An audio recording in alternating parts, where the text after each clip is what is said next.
Hi, welcome to the Skordle Pay Dirt Show. I'm Drew Baker filling in for Andy Campbell. Here in our studio is Ethan Sunken, our producer for tonight. We're live at the Skordle studio here at Orthodontics exclusively in Norman, Oklahoma. Tonight we've got 8 games from around the state of Oklahoma to broadcast to you. Our game of the week is Lincoln Christian at Seminole, which kicks off at 7:30, and then Piedmont Carl Albert will start at 7:15. We're going to go live to the Kingfisher Yellow Jackets and the Perkins Try-On Demons at Perkins tonight. That's to a game. Kind of scares me as to what's in store now. I wear shorts. Don't get it confused. Right. Sean He quickly is, turned around there. He is clothed, ladies and gentlemen. But yeah, I haven't even broken out the pair of jeans that I normally wear.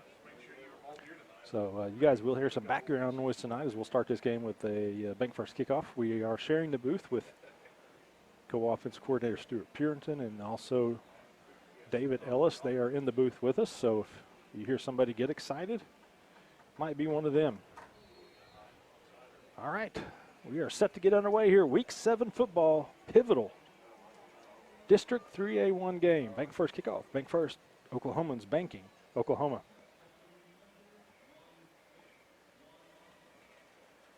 And here we go. The kick is deep. Deep kick. Inside the 5. And good coverage there by the Jackets. Well, they got to wrap him up, and I think Reagan helped wrap him up. Just past the 20-yard line, probably spotted at about the 21, where Perkins will have the ball, first possession of the game.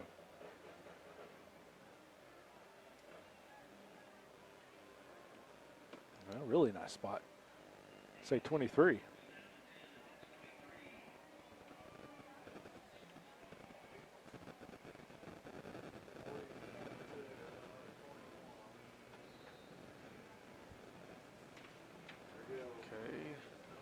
Gunnar Thrash, starting quarterback for Perkins. 3-back set.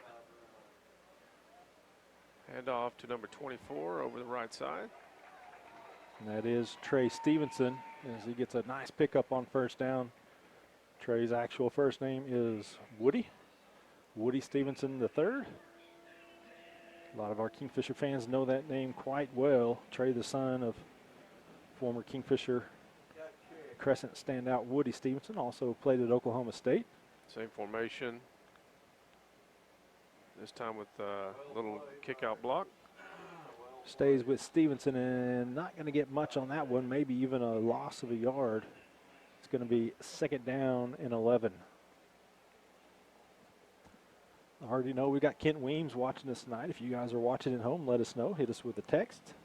Hit us up on social media. We'll try to get to that. Scott Moore sent a picture. We're going to cut on over to Crescent at Watonga, where Crescent is in the red zone. Right there. Good coaching right there. Yep. You know, that's a great way to start a drive, the opening drive. You know, the defense is ready to go. Ready to go, and then, you know, you get them off sides. And so, not bad by them. Crescent deep, looking deep. Scott, man, number 10. He's still running. Yep, so he's going to pick up first down here. Exactly. And then it's number 1, Boston Cox. He's listed here. He's listed here as a receiver DB. I'll take that back. Cade Varner. Cade Varner, number 7. Looking sharp back there, Steve. Crescent, 2x2. This is a pretty tight formation here. Yep. We don't have any really true wideouts here. A little bunch formation. They are confident in their quarterback right now. Yes, they are. And they are. Hit number 12. Exactly, and they are. He picks up a first down, gets all the way down to the Eagle about 32, 33-yard line. Yep, sure did, Steve. Sure did. And just a nice route right there. And they looked like they were very comfortable together. Number 7, again, like I said, Cade Varner. He looks, you know, he is a sophomore and looks poised right now. Yeah, you know, one of the things that the Eagles had trouble with last week was, you know, the pass. Right. They did shut down a lot of passing game against Ocklawaha, but then they did get burned a few times. So that's probably something that Crescent has seen on film, and they're going to attack there. Right. And here's Varner right up the middle. He hasn't been touched yet, Steve. And he's going to run all the way down. Yet another first down. Get another first down. First and goal. Crescent. And again, number 7 Varner is going to be a problem, Steve. Good looking quarterback. Now here's where we need somebody to step up. We need a turnover right now, Yes. Steve. We need a turnover, a big hit, a big play. Just a big hit or Yes. stop for Exactly. short yardage or no Exactly. yardage would do a heck of a lot for this Exactly. defense. Exactly. We need to wake up is what we need to do is wake up. It just seemed a little bit groggy. Yep. Crescent now, power eye. I'll hand it off to number 5, Tavion Johnson. So we had Jackson getting in there and getting a hand on him in the beginning, not quite able to make the tackle. Exactly. He picks up about 5. And Johnson, 86. keeping those legs pumping, moving the pile. Crescent looks sharp right now, Steve. They do. They look like they are trying to get a game started with discipline. Right. So they're just doing We'll be right things back. that We're going to cut over to the Perkins Kingfisher game. Sorry. Tight end set. Smith yet again. This time he's that chased Reagan? down, dropped for a loss, and that is the sophomore Jake Reagan. Good job by Jake getting across the line of scrimmage.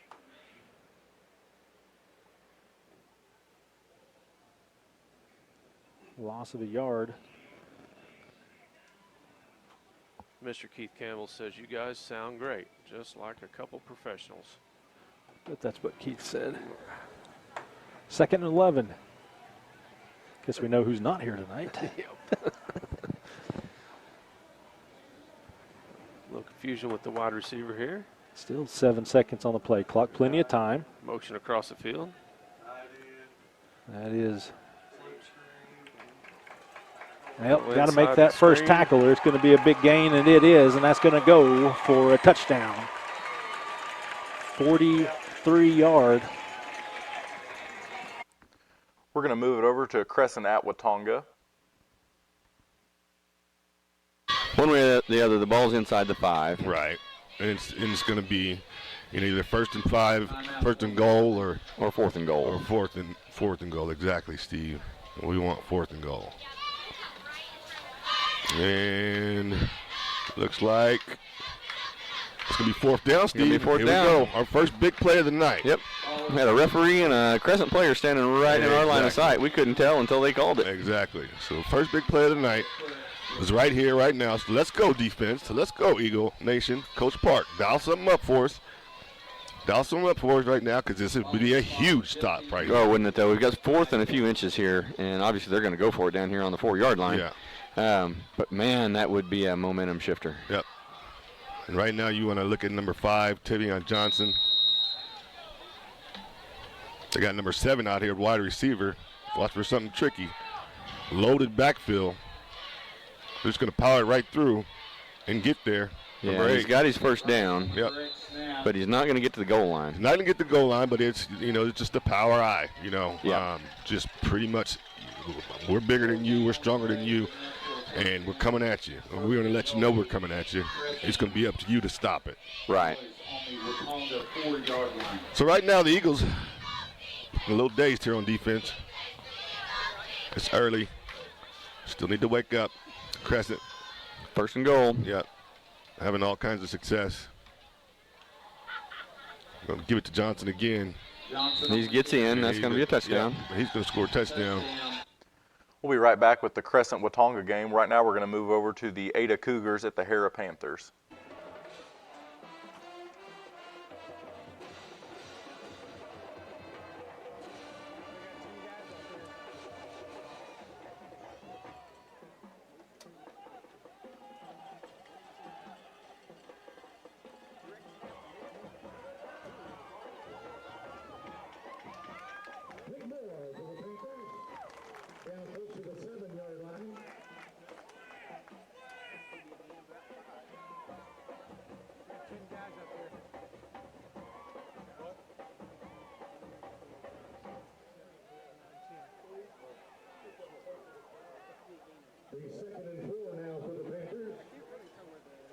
Send more guys out there. 1, 2, 3, 4, 5, 6, 7, 8, 9, 10. Again, we got 10.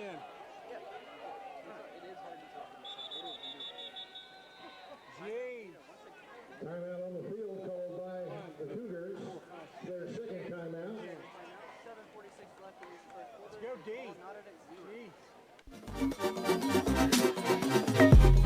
I am Tech.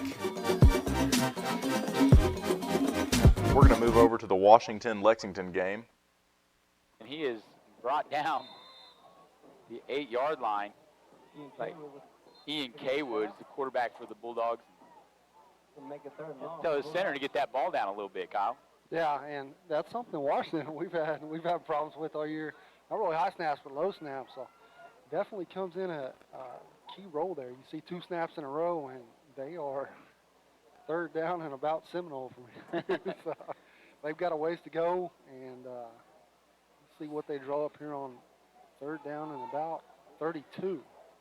Well, whatever play it is, they have to get the snap down if they want to execute it. They come out with 4 receivers and another high snap. That's going to go in the back of the end zone. And oh my, Rhett Vaughn blows up the quarterback. That's going to be 2 points for the Warrior defense. Give them a 9-0 lead. Definitely not the way you want to start out the game, TJ. Surely they haven't had. We'll be right back with the Washington-Lexington game. We're going to cut on over real quick to the Crescent Tigers at the Watonga Eagles. In secondary Class A football that can stop our guys. I want to see it. Sanders near, Dunfar. Jackson. Oh, pardon me, that's not done. Wide, got it. Phoenix white shirt. White shirt. Nice route right there. Nice throw. Nice timing right there. Great job, Phoenix white shirt. So I misspoke there. That was not DeAndre Dunn on the far sideline. That was Phoenix white shirt. With the very nice. Yeah. That's what we needed out of Phoenix right there. They're going to play off that far from you. So let's disrespect you that far. You know what I'm saying? Yep, let's take and build off of that. Right, because now look what you got over here on the other side. Yeah, you got him all alone. Good night. Well, and he's size mismatch too. Uh-oh. Caminator, he's at the point. Oh, he's in the field, folks. Here he goes. Here he goes. There's a big play. There we go. Caminator, everybody. We're right back at you. Uh-oh. Caminator, he's at the point. Oh, he's not going to be a cakewalk tonight. Here he goes. Here he goes. Great job. There's a big play. There we go. Huge hole right there, Steve. Caminator read it. We'll be right back with the Crescent Watonga feed. We're going to jump over real quick to the Preg Crossings game at Crossings. 6 yards to go.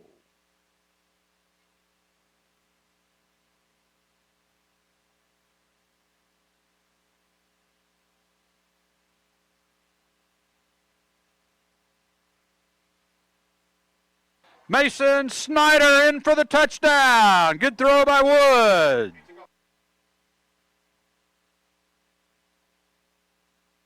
That was a 52-yard pass play for a touchdown. And there is a flag down.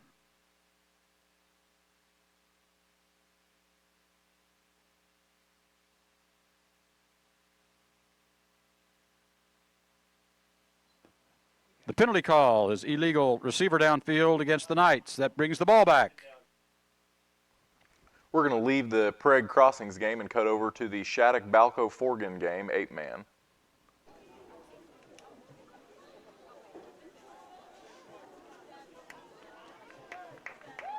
Chop block on the play, so that's going to bring up turnover on downs. And the Wolves take possession with 6:30 remaining here in the first quarter. Big opening drive stopped by the Wolves. Now, one thing it is about the Shattuck, if they make mistakes, you have to capitalize.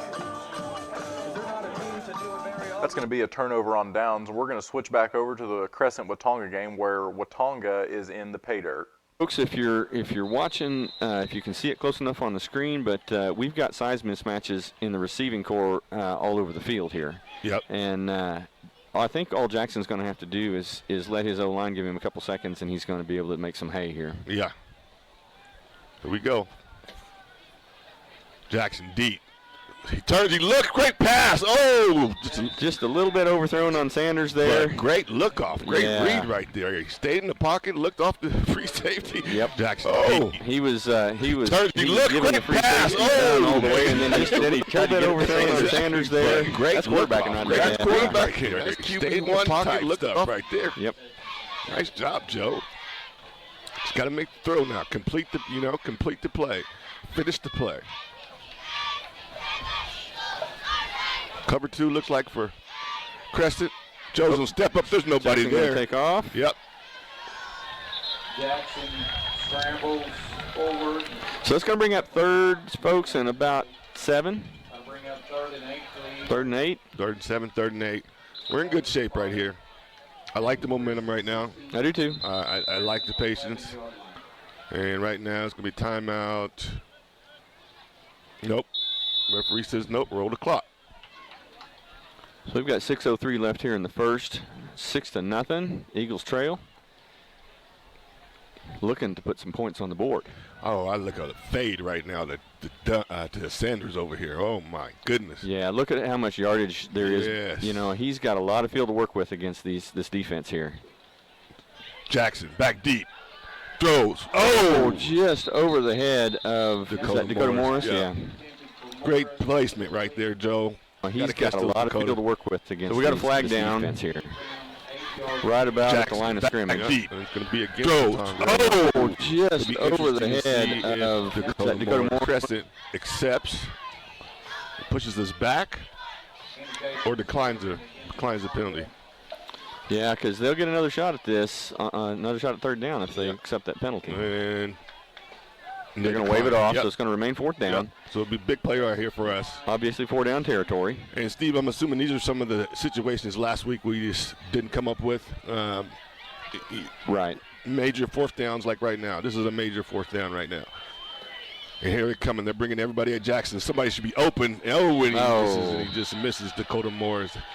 So, folks, we're seeing some uncharacteristic misses by Jackson. He's going to shut down just a little bit, get into his groove. Normally, we'd have seen 3, balls on a rope, into a receiver's hands here. Exactly. That's what we're used to for the 6 games prior to this. We've been spoiled, haven't we? We're going to leave the Crescent-Watonga game, move back over to the Prague Crossings game.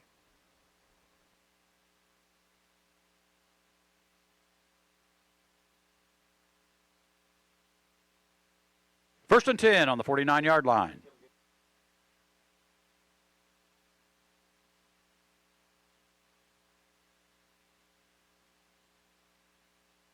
Wood hands off to Silas Ward.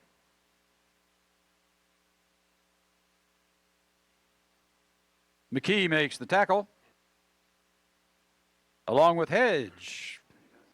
We're going to switch over to the Perkins-Kingfisher game over in Perkins. 63. You got the binoculars, is that right? Diego Munoz? I believe so. I didn't say I know how to use them. Stevenson listed at 6 foot 225. Not quite as big as his dad was at that age. Still, load to bring down. Sticking with a 3-back set. This time Thrash to throw. Step back pass. Another missed tackle. And another first down for the Demons. That was complete to Hunter Robinson.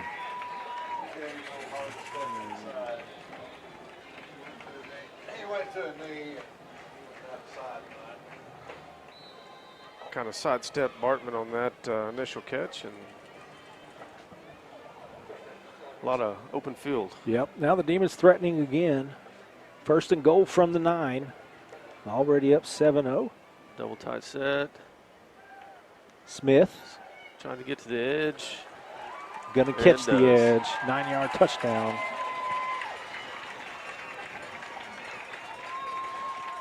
By Beck Smith. We're going to move over from the Kingfisher-Perkins Tryon game over to the Ada-Hara game.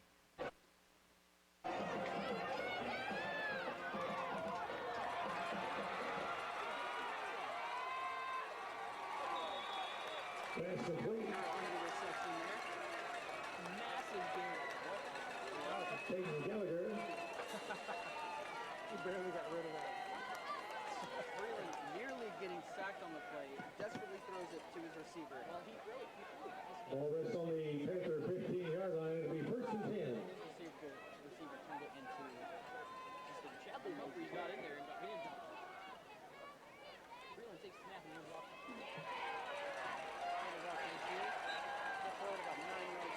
Ryan's on the carry.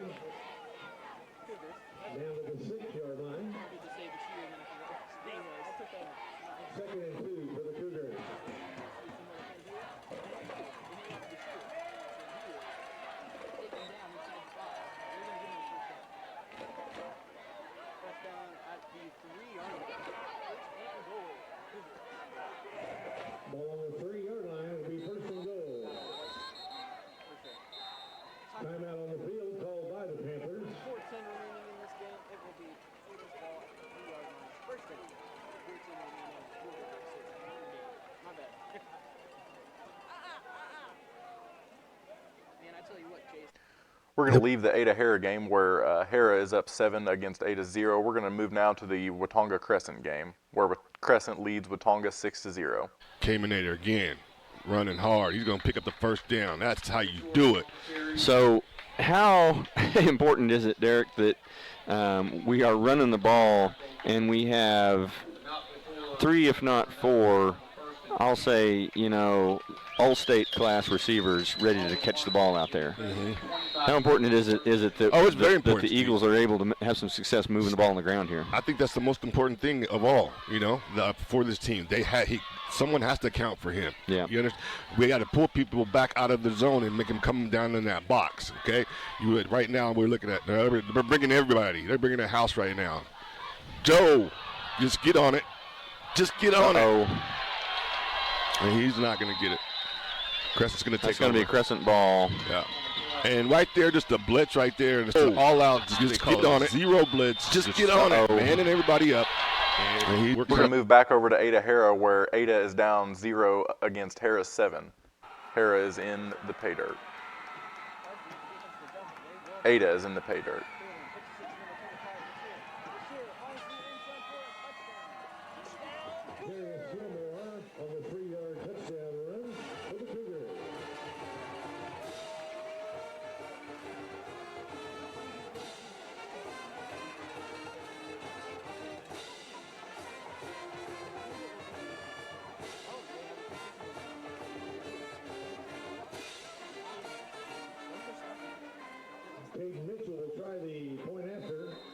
We're going to jump on over to Prague Crossings where the score is still 0-0 with 2 minutes and 13 seconds left in the first quarter where Prague just had a big run.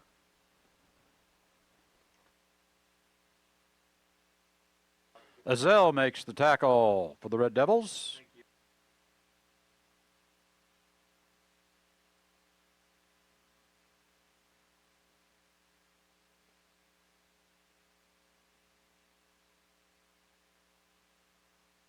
Nice ball on the 44-yard line where it's 1st and 10.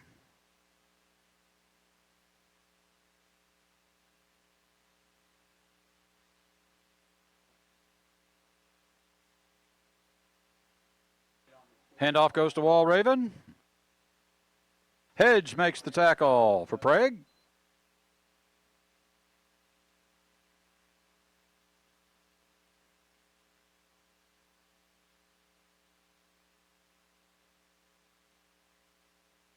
Second down, 11 yards to go. Ball is on the 45-yard line.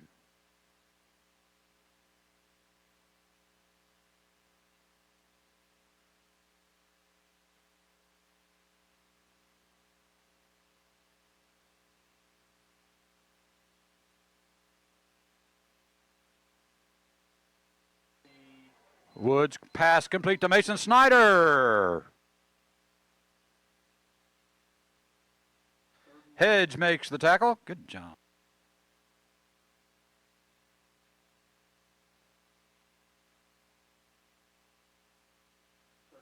Third and 1. Ball on the 39-yard line.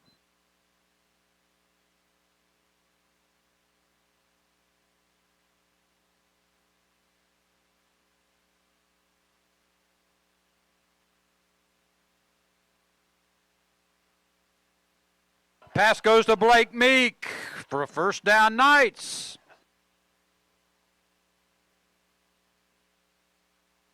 Hedge makes the tackle for Prague.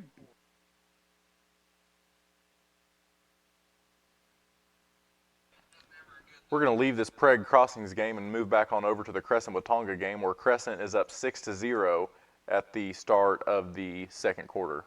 He held him up and the Caminator cleaned him out. Second down. The passer's still in. He's got a man. We're back there. No, good defense right there.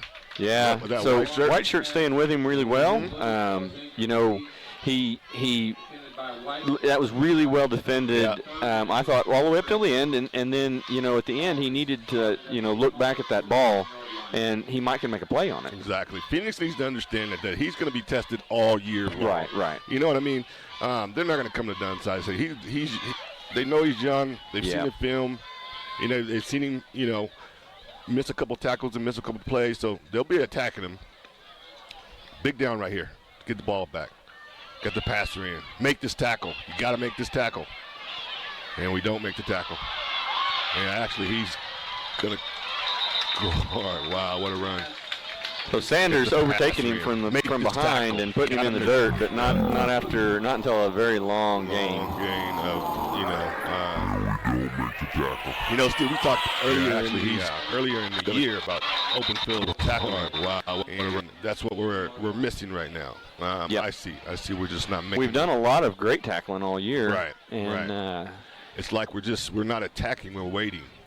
We're like they would call it catching. We're catching, and you want to attack. You want to be the attacker. We got a little tidbit from one of the coaches I'll talk about in a minute. Okay. Johnson on the carry. Good stack up right there. Yep. So that'll be 2nd and maybe 8. Yep. So during the game last week, I was talking to one of the coaches. This is during their halftime break, and one of his comments really stuck out to me the most. He said, "Man, if the guys could just put an entire game together." Right.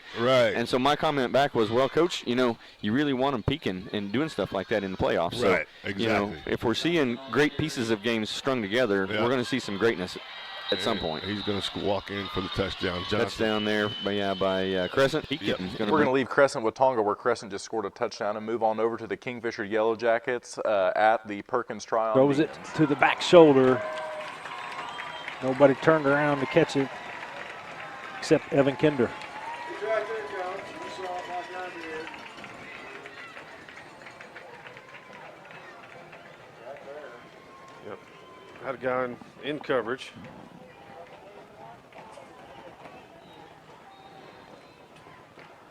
Well, come back and just got a little tougher. Demons put 6 more on the board. Right up the middle. It's up and through, so early in the 2nd quarter, it's Perkins Tryon, 21. We're going to leave the Kingfisher Perkins Tryon game, where Perkins leads Kingfisher 21-0, and move on over to the Ada Hara game, where Ada is down just by 1 point, 6 to Harris 7. 6-yard line. Picks up about 10 on the play. The Panthers first down.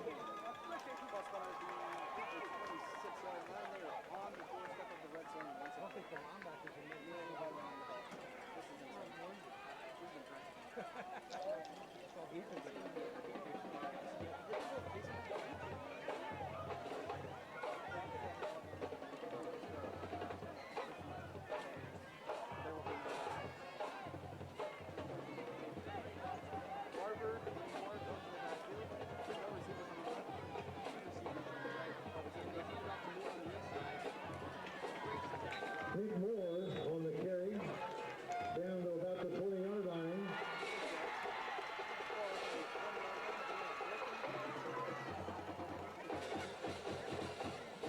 Picks up 6 on the play, 2nd down Panthers.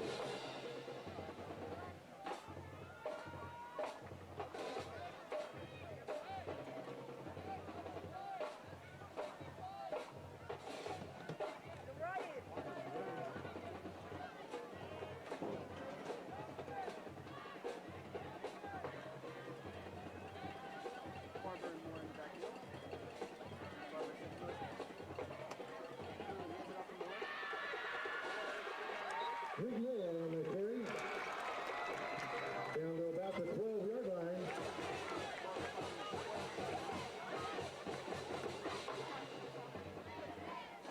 It'll be first down Panthers.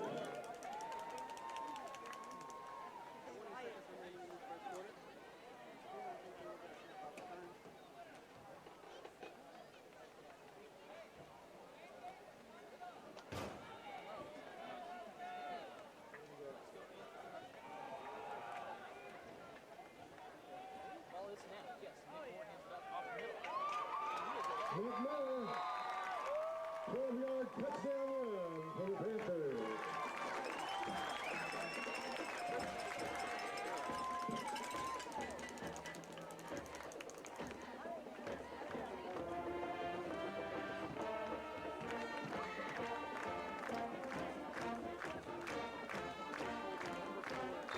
We're going to leave the Ada Hara game, where Ada is up 13-6, and move back over to the Kingfisher Perkins game, where Perkins leads Kingfisher 21-0. Run it all the way.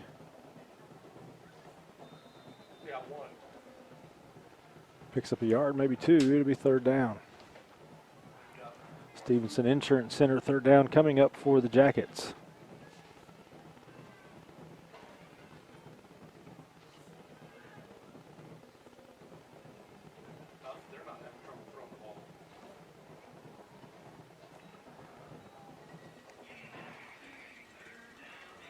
Say 3rd and 8. 4 wideouts. Munoz still in the backfield with Snodgrass. Step back pass, quarterback draw. They got 5 more yards. 5 more, but not enough for a 1st down. Jackets will have to punt again, trailing 21-0 here early in the 2nd quarter.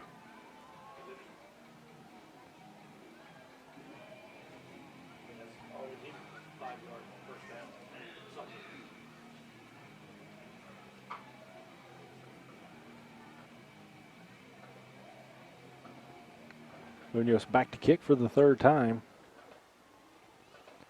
A low snap, gets his hands on it, gets the kick off. Goes to the right. Comes back in and gets a good roll to the 40.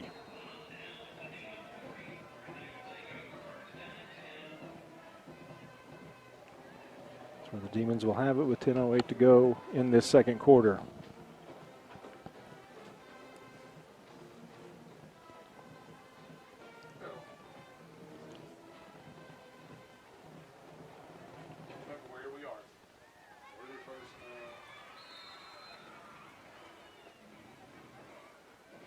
First and 10 for Perkins.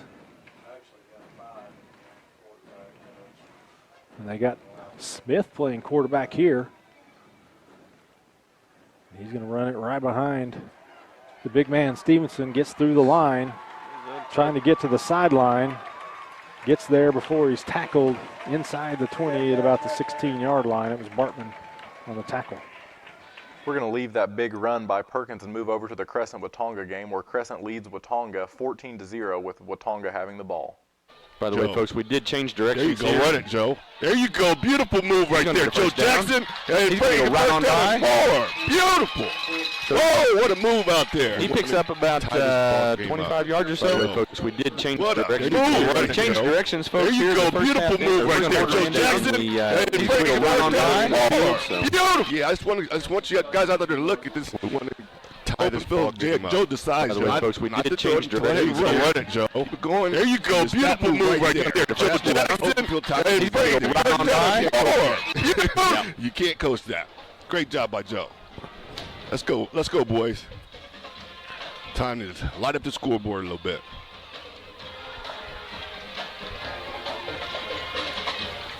Jackson. He's going to run it. He's got room. Oh, he's got a lot more room. Look at this. Look at this. Steve, he's got all the room. They're going to call him out of bounds. They're going to call him out of bounds at about, he's got room. Oh, he's got a lot more room. Look at this. Steve, he's got all the room. Did you get out to the line? They're going to call him out of bounds. They're going to call him out of bounds at about, yeah, about the 15, about the 15-yard, but great.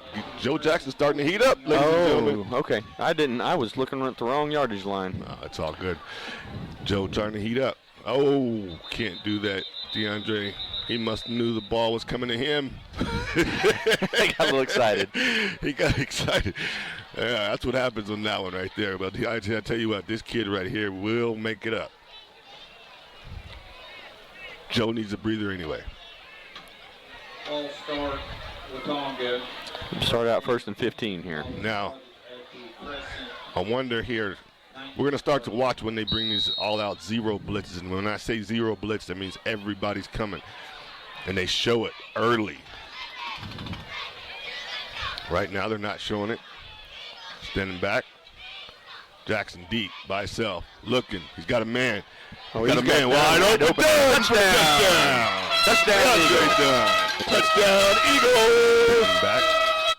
That's a touchdown by your Watonga Eagles. We're going to move over to the Skordle game of the week, which is the Lincoln Christian Bulldogs at the Seminole Chieftains.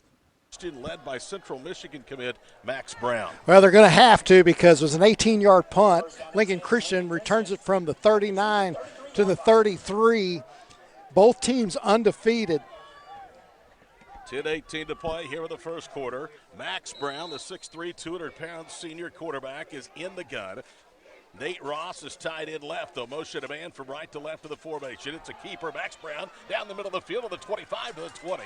It hit hard and driven to the turf. A spongy turf nonetheless here in Seminole at Mike Snyder Field, one dog, as he's drilled at the 14-yard line. And Joe Fixico on the tackle. You're right, Todd. I walked on the field in pregame. It was pretty firm for the most part. On the southeast corner over in the end zone, there's quite a bit of mud. They've had 4 inches of rain here in Seminole since Sunday. Line of scrimmage is actually at the 19. Brown fakes the handoff, rolling right. Now it's a throw back to the near side. Has Easton Rogers who makes a cut. He's going to walk in for the touchdown. If it stands, there was a flag thrown, though, at the 14-yard line. You can see it right there. And that was in the vicinity of where Easton Rogers started to make his cut.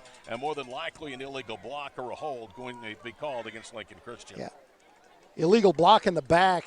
You had a double team. Beautiful blocks from the front side, but the back side, no need to block in the back. Lincoln Christian's offensive line averages 240 pounds per man, tackle to tackle. Their largest offensive tackle is David Smithson. He averages 265 and is a sophomore. Line of scrimmage back at the 24, so it will bring up first down and 15 for Lincoln Christian here on their first possession of the night.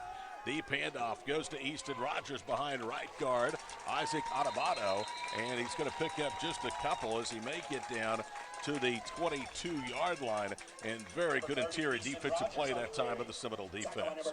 Yeah, outstanding by the defensive end, Griffin Young, to keep that play contained inside, and then he had all kinds of gang tackling help. Miguel Conley, who is among their leading tacklers on the Chief in defense with 54 stops, made the initial contact.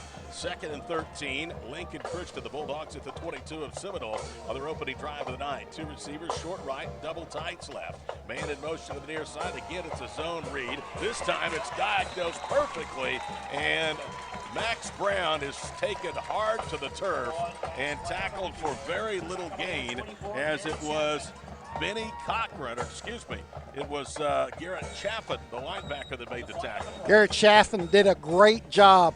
He did not let the quarterback Brown out of his sights. Brown fakes the handoff to Washington on the end around.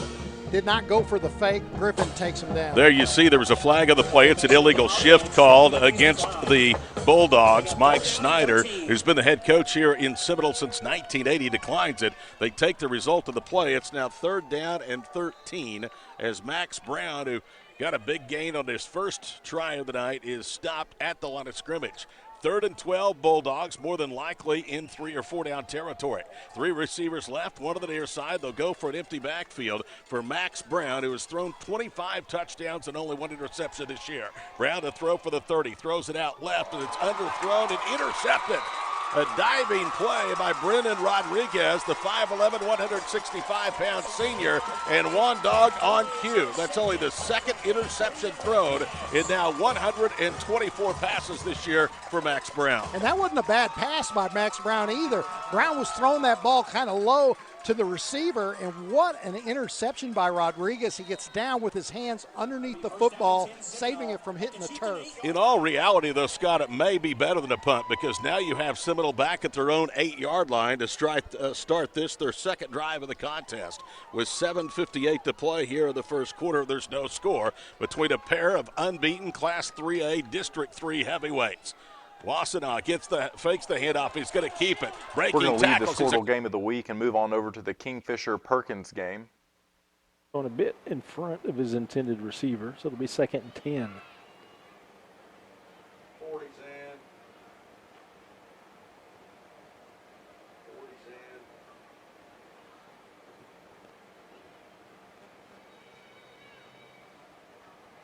Play clock at 20.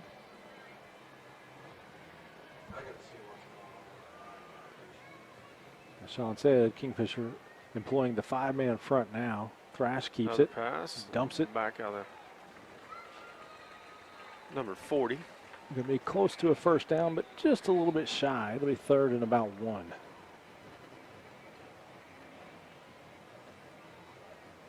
So Jerry had that flats.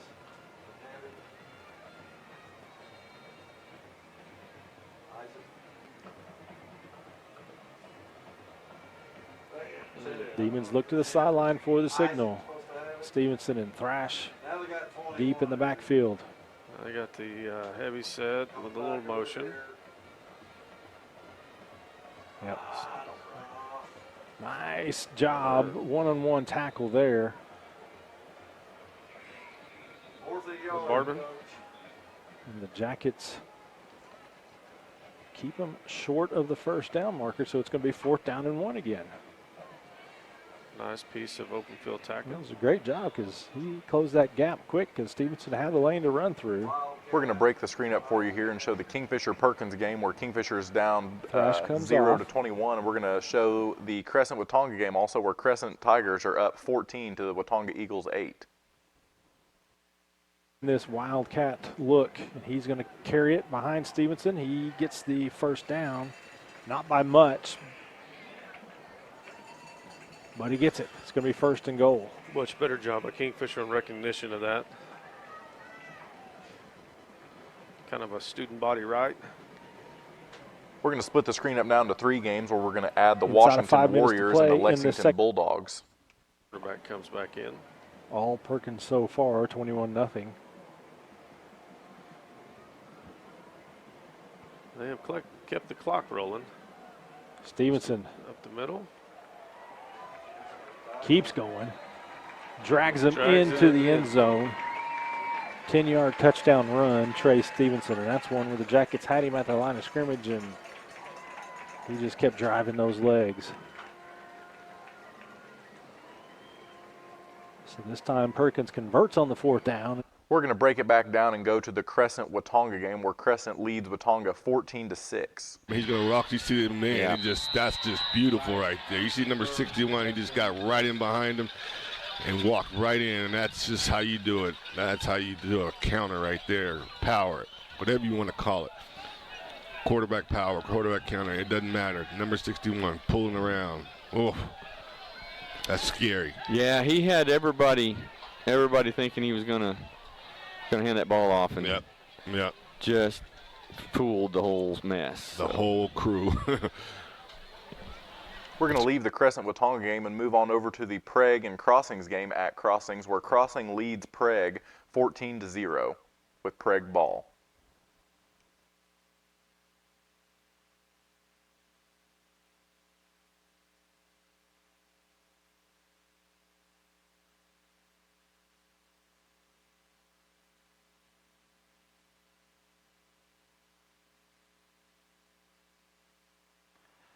Handoff goes to We're going to jump now to the Ada Hara game where the score is 14-14 with Hara having the ball in pay dirt territory. Partner. All right, Boone takes a snap and it's a fumble, but he picks it up. Not much of a gain there, probably only 3 or 4 yards. 3 yards officially. 2nd and 7 upcoming. Ball is spotted at the 12-yard line. 2nd and 7. Once again. 6:24 left to go here in the first half of play. I got to tell you, Chase, this is a much closer game than I was expecting. Absolutely. I thought for sure we were going to mop the floor with them, but it's not turned out that way. I was expecting the Panthers to be ahead by 28 by this time, but that's completely false. Ada showed up, and there is movement on the front line. Encroachment against Ada. Now, Hara beat the John Marshall Bears by 14 points, and John Marshall beat Ada by 14 points. However, we have a tied ball game here. 2nd down and 1 for the Panthers. And that just goes to show you that those kinds of things aren't really a great indicator of how a team can play. There's no indication about that. 2nd and 1 upcoming for the Panthers. Ball on the Boone takes a snap and hands it off to Nick Moore. Nick Moore is tackled. He's going to have a first down. 1st and goal, Panthers. 1st and goal. 5:42 remaining in this game. Ball is spotted at the 3-yard line. The clock will keep running.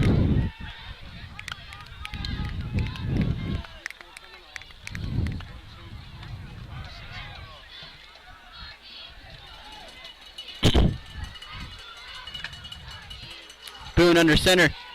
And it is a fumble. But Nick Moore picks it up. And he is down at the 1 foot mark. Whew, what a play we just witnessed. Second down and goal. Oh, man. That almost looked intentional. I don't think it was intentional. No comment, partner. No comment. It almost looked planned, but at the same time, it definitely wasn't. You don't plan a fumble like that. Well, actually, the Raiders did in the 60s. That was one of their main plays. They would fumble it forward and pick it up. Interesting, yes. And, of course, we have yet another pair of Panthers touchdown.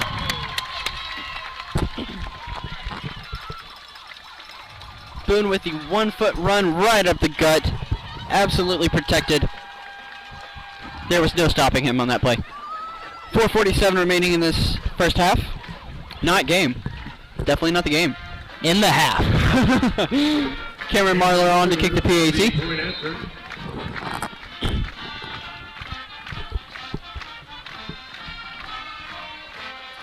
Snap is good. We're going to cut back over to the Skordle game of the week, the Lincoln Christian Bulldogs at the Seminole Chieftains.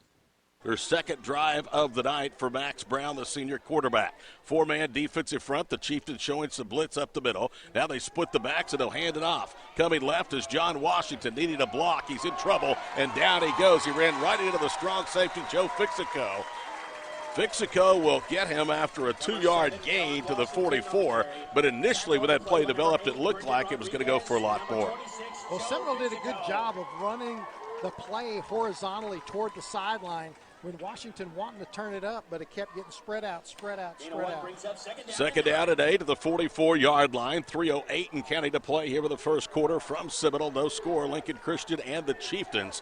These two teams really have not been challenged much this season. Seminole's tightest game was last week. A come-from-behind win at Chakota. Lincoln Christian's was a 3-point win at Jones. Back to throw is Max Brown, rolling right, throws off his back foot, and the ball is caught. A perfect throw and a good reception that time in traffic. And the reception. We're going to leave the Skordle game of the week and go to the Crescent Tigers at the Watonga Eagles, where Crescent is leading 20-6 with 11:57 to go in the second quarter. You kill blitzes with screens. One of the things that roll opens up is the threat of Jackson running the ball. Yep. Jackson's pass complete for time. Okay, so he's going to go there. This will be a no-brainer. Go for it. Yeah, he's about 2 or 3 yards short of the first down. Yeah. Now, these are the type of situations right now that we haven't been converting in. Right. Okay. So do you think they go with Kamen on the running game here? Or do you think they throw the ball again? I think I would roll Joe Jackson out. Yep. And let him make a decision. That's what I would do. That's probably your most. But here again, here comes that blitz. Looks like they're blitzing. So that's Coach Watson taking a look. Okay, they're doing a good job of disguising. Okay, here we go. Huge play. Here they come. Nope, they didn't come.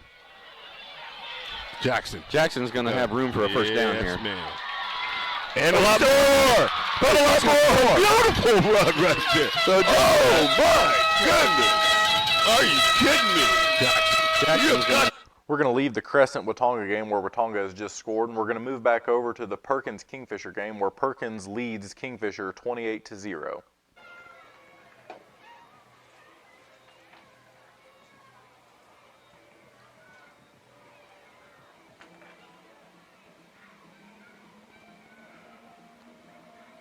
Pickup of 18 on that play, 1st and 10.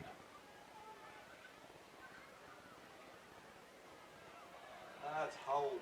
Stevenson steps through, spins Still on out. his feet, spun through Touchdown. that tackle. Touchdown.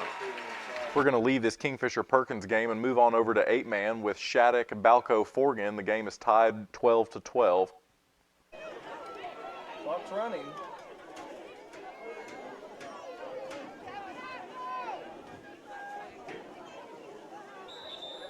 Right here, you got to be looking at a bend, don't break defense here. Timeout's going to be called by the Bulls. And so we're going to take one with them. We'll see it live here on Skordle TV here at Kramer Field for more Bulls football. Oklahoma's #1 high school film service, Skordle.tv. Find out more at Skordle.tv. We're going to leave here and jump back over to the Lincoln Christian Seminole Skordle game of the week. Ball hits Washington. Ball goes to the turf. Good job by Brown to fall on. Bulldogs will have to snap it one more time. There's a difference of a second between the play clock and the game clock. 20 seconds to go in the first quarter. No score, but Lincoln Christian is threatening. 2 receivers in a stack formation left. They're going to send one in motion. That's Logan Ferris to the far side. Brown handles a low snap, rolls left, in trouble. Now he's going to keep it and run himself. He's at the 5 and hit hard out of bounds at the 3-yard line. It's a touchdown saving tackle by Miguel Conley. And now it's 4th down and goal to go for Lincoln Christian with 5 seconds to play in the quarter. Conley with a nice blow on Max Brown, who did a great job on a bad snap, kind of like a dying duck low, and he circled on out to get out away. We're going to break your screen in half here, and we're going to show the Skordle game of the week, along with the Shattuck-Balco-Forgan game, which is tied 12-12. 4th and goal to go. Lincoln Christian at the Seminole 3-yard line. 5 seconds to go in the opening quarter. Bulldogs trying to strike first blood here tonight on Skordle's game of the week. Wide receiver is right. Hand off to Rogers behind left guard, and he walks in for the touchdown. Caden Rickey, the 6'2", 255-pound sophomore in left guard, just plowed the way forward, and Easton Rogers is in for pay dirt for his 4th rushing touchdown of the season. David Smithwick as well had that push going to the middle of the field, making that wide open gap. We're going to cut the screen back down, leaving the game of the week, and cut over to the Shattuck-Balco-Forgan game, which is still tied 12-12 in the second quarter. There is a flag on the field.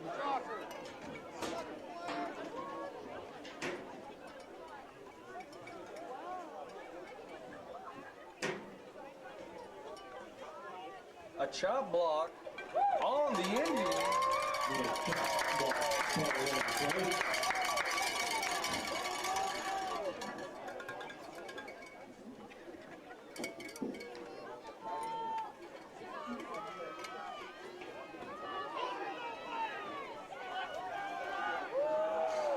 So that's going to bring up 2nd and a country mile for the Indians.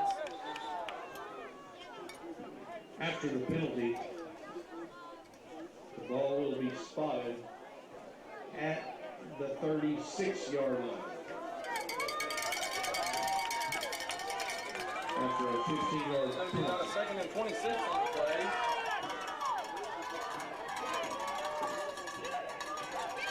Looking to pass. Gibson falls down. Gibson trips. We're going to leave the Shadow-Balco-Forgan game and cut on over to the Prague Crossings Christian Knights game at Crossings, where the score is 8-14 with Crossings leading. Knights have the ball on the 47-yard line. 2nd and 2.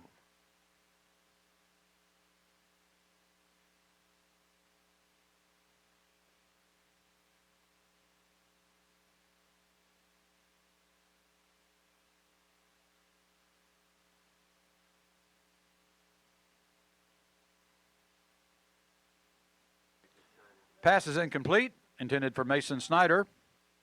3rd down.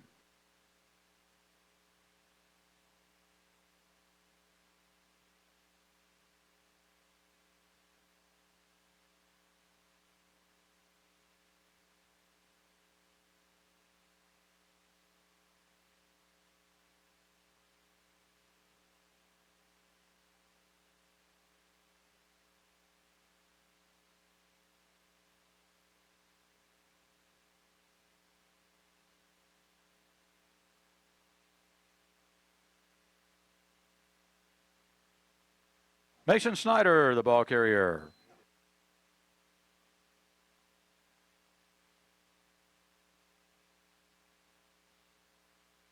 There is a flag on the play.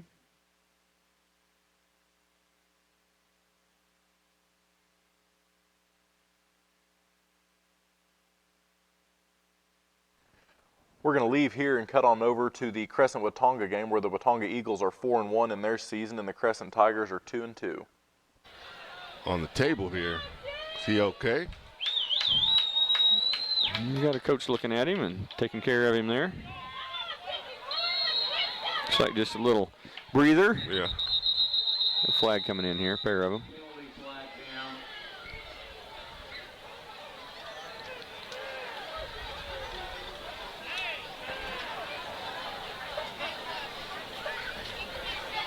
Is this a procedural thing? I did not catch it. Legal defense. Illegal participation called against the Eagles. Must have had too many men out there or something. Yeah. Play came out of huddle.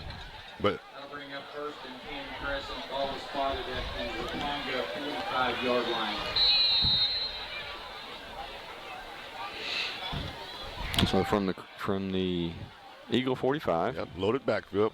Boom, got to make that tackle. See, those are the tackles you got to make. Yeah, so that first contact is so important. Yeah. And he's rumbling. Crescent having no problem. Bound by Jackson. Brown also assisting on the play. Nice pickup. And we were right there, Steve. We were initially right there, you know. And then, you know, that's where you say, Coach Park, well, what can you do? I put you there. You got to make the tackle. Right, You know what I mean? Well, exactly. I put you in position, but I can't go out there and tackle for you. Right, I can't go out there and wrap up for you. Exactly.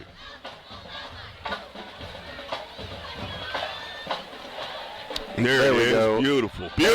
Excellent. I believe that's Mr. Wagner. Yeah, that's the number second, 58, yeah, Ethan second Wagner. time. There we go. Beautiful. Excellent. He's finding ways to get around those big boys. He is. So he was up in their backfield. He read that all the way and put his chest on a chest and his arms around the guy's arms and made a tackle happen. Exactly. Man, so much of tackling is about the positioning of your torso relative to the momentum of the runner, you know? Yep, real talk. Uh-oh, ball on the ground. And I think Watonga may have recovered that. Did we get it? I think we might have it, Steve. I think they may. It's going to come down to us in the pile. Who's the strongest? I'm going to take Watonga. We got it back.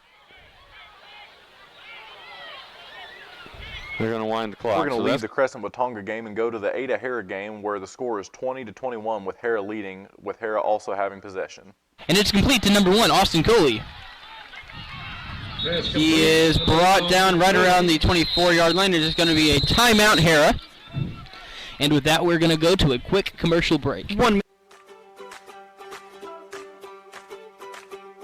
We're now going to cut back over to the Prague Crossings game where Prague is down 8-14 against Crossing Knights.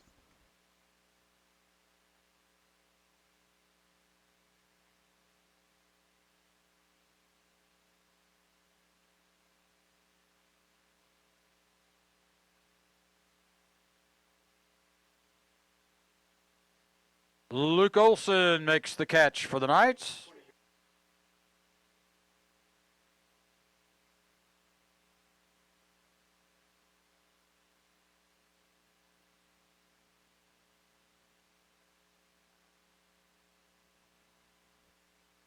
Knights have a second down. Ball on the 20. 6 yards to go for the first down.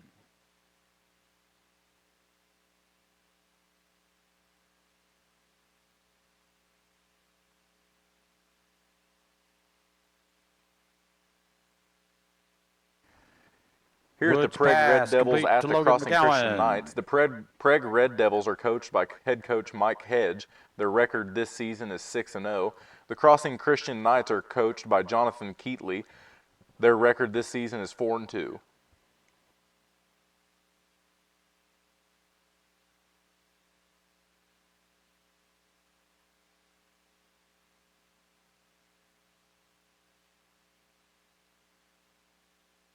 Nice pass, nice catch, Mason Snyder.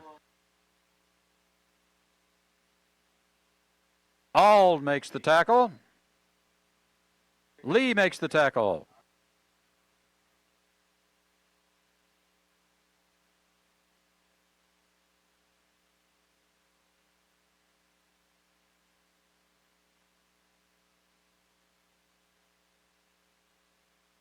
First and goal.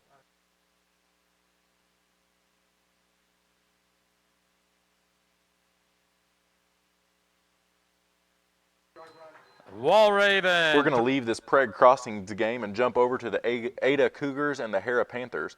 The Ada Cougars are coached by head coach Brad Osteen. The Hara Panthers are coached by head coach Chris Bleak.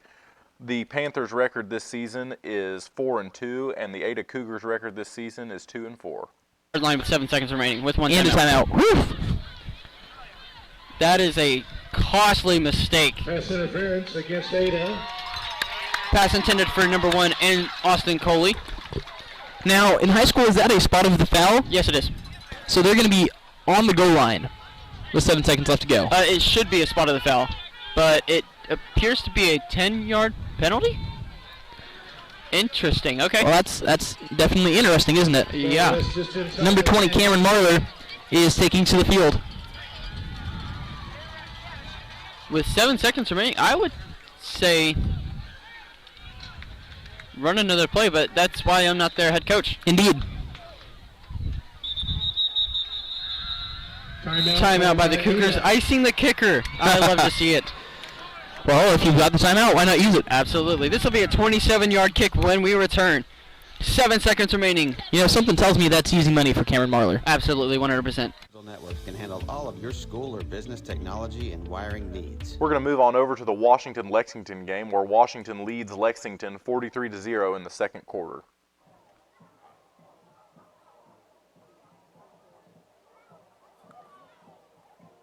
Conrad looking to pass, and Winthrop drops the ball. Might have been a good We're going to move on over to the Balco-Forgan-Shattuck game, where the score is tied 12-12. And he does, in and out of the hands of number 8, McGowan.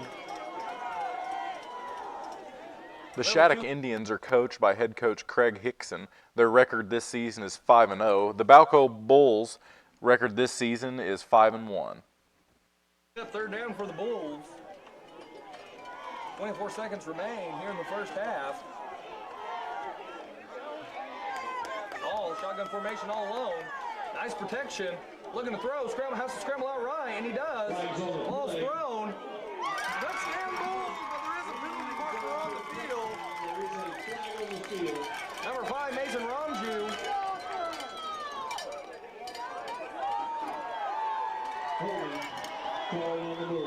Holding on the Bulls, so that touchdown is going to be wiped off the board. Coach Regier livid.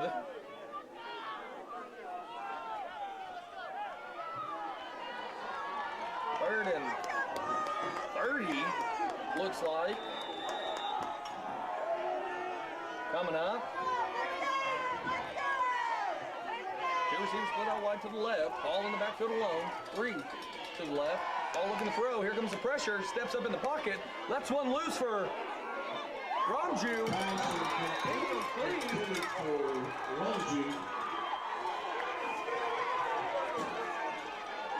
So it will be 4th down for the Bulls.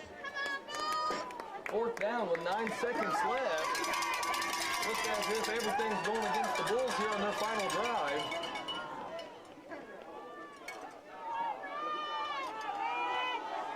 So 3 receivers to the left, 1 to the right. They bring pressure. Scrambles to the left. He's going to run it himself. He lets it up. Jump ball, Hail Mary. Flag comes out. Passing interference on the defense. It's going to be coming out. That's almost the way you have to guard Jordan McGowan. You got to be tugging at him because guess what?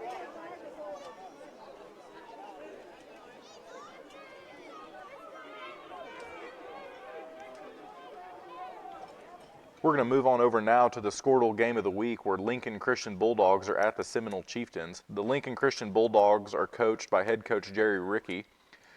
Their record this season is 7-0. The Seminole Chieftains coached by head coach Mike Snyder with the record this season of 5-0. By Citizen comes out just outside the left flat. Zone coverage for Lincoln Christian. Citizen gets behind the line and in front of the secondary, just lays in that pocket, so Wasana just dropped it in there. 4th down and 9 for the Chieftains at the 46, so they got most of the lost yardage back of the hold of the previous play.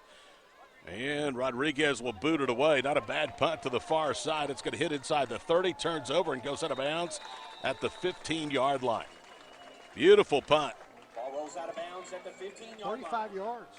39 yards on the punt, and they start inside their own 20, does the Bulldogs from Lincoln Christian. You're right, I left those 4 yards from 46 to the 50, didn't I, real count? 7:02 to play in the first half, along with Scott Wadish and Todd Miller in Seminole tonight. It is a little bit of a muggy evening. We're anticipating storms after midnight here in central Oklahoma. So Max Brown starts to get out there at quarterback, this time for the 15, their worst starting field position tonight. 7-0 Bulldogs, and Brown will keep it up the middle, 20, 25, and almost broke it. Tripped up at the 34-yard line. And if Braxton Street does not get him by the right foot, that thing is 85 yards for pay dirt. Yes, great blocking by Lincoln Christian. Nice job by Max Brown with the fake, finding the hole off left tackle. And you're right, if Street does not reach out with that left hand, he's gone. 18 yards, a first down to the 33. They'll hand it off to Easton. Rogers with running room left. Rogers across midfield. Easton to the 45 to the 40, and boom, draws the contact and drives the defender backwards to the 38-yard line of the Chieftains. What Lincoln Christian does on a lot of these running plays, when they go one direction, they'll bring the whole line blocking right from the left side of the line, and then the running back goes left with that nice seal block, takes perfect advantage. 29 yards on the run, and it was Joe Fixico that finally brought him down. Seminole will spin their second time out, and we'll break with them. 6:36 to play here in the first half. It's Lincoln Christian 7, the Chieftains nothing. We're going to leave the Skordle game of the week against the Lincoln Christian Bulldogs and the Seminole Chieftains and cut back over to the Crescent Tigers and the Watonga Eagles. That's the main thing. We had it.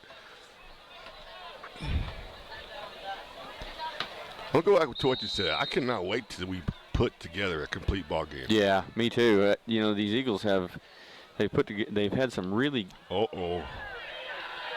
excellent portions of a football game. Right. Stop at approximately the Eagle 40, so that's where Crescent will start. They'll have 53 seconds left here in the half to deal with. We'll see what they do. Folks, right before halftime, I'm going to mention the high school team. The high school cross-country teams will be in the regional and then the state action here coming up a week from Saturday. Okay. So a week from the day after tomorrow and is the regional tournament or the regional meet. And then a week from that is the state meet. It's the state meet. Okay. All right. The Lady Eagles looking at three-peat. They're your two-time class. They're Class 2A in cross country. They're your two-time Class 2A state champions. They're the king of the hill. Come on, let's get the ball back.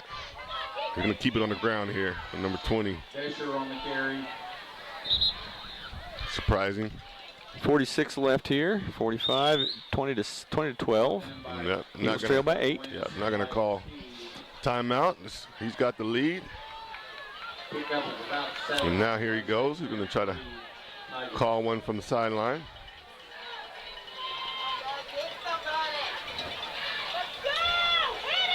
He's going to keep running the ball here. Oh, he's going to get stopped. Woo! Going nowhere with that. No, nice punch right there. And a host of Eagles. Yeah, I'd love to see defense like that. Good, hard, hitting defense. Yeah, nice. Like what he said. Nice lick by Victoria. It was. They're going to let this. They're going to call timeout. I'm confused right now. I don't know why they did that. We're going to jump back over to the Skordle game of the week, where the number 4 ranked Lincoln Christian Bulldogs are facing off against the number 4 ranked Seminole Chieftains. Correction on that. Lincoln Christian Bulldogs ranked number 2 in the state. Last year in the season, they beat Seminole 42-13. The score now being 7-0. Lincoln Christian up with 5 minutes and 57 seconds to go in the second quarter.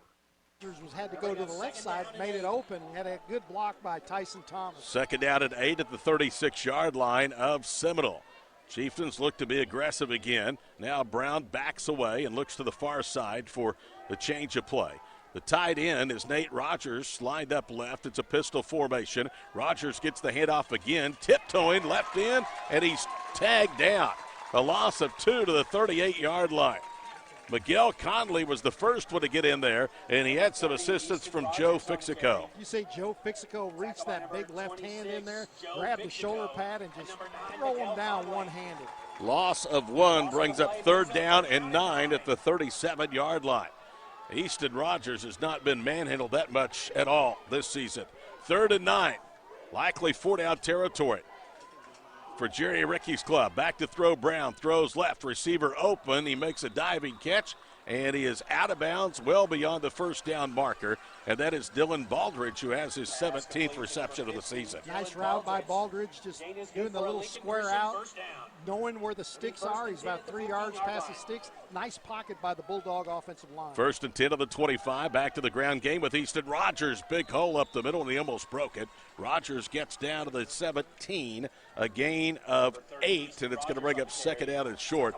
Rogers had 178 rushing yards for the season. He's going to go over 100 at this pace tonight. Oh, yeah, especially at this quick pace. Lincoln Christian catching Seminole off balance a little bit. And Brown will keep it at a quarterback call, and he is tackled at the 17-yard line. I don't think that he picked up anything. It's going to be 3rd down at about 3. Joggy Wasana with a nice lick on that hit.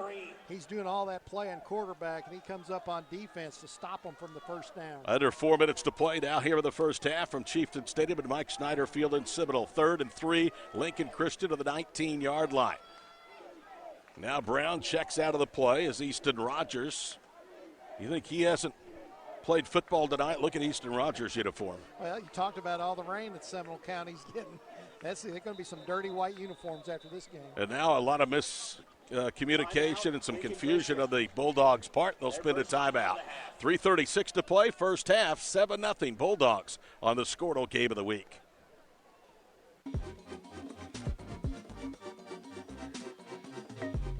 I am Tech.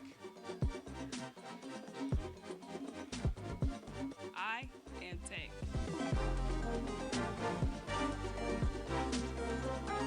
I am Tech.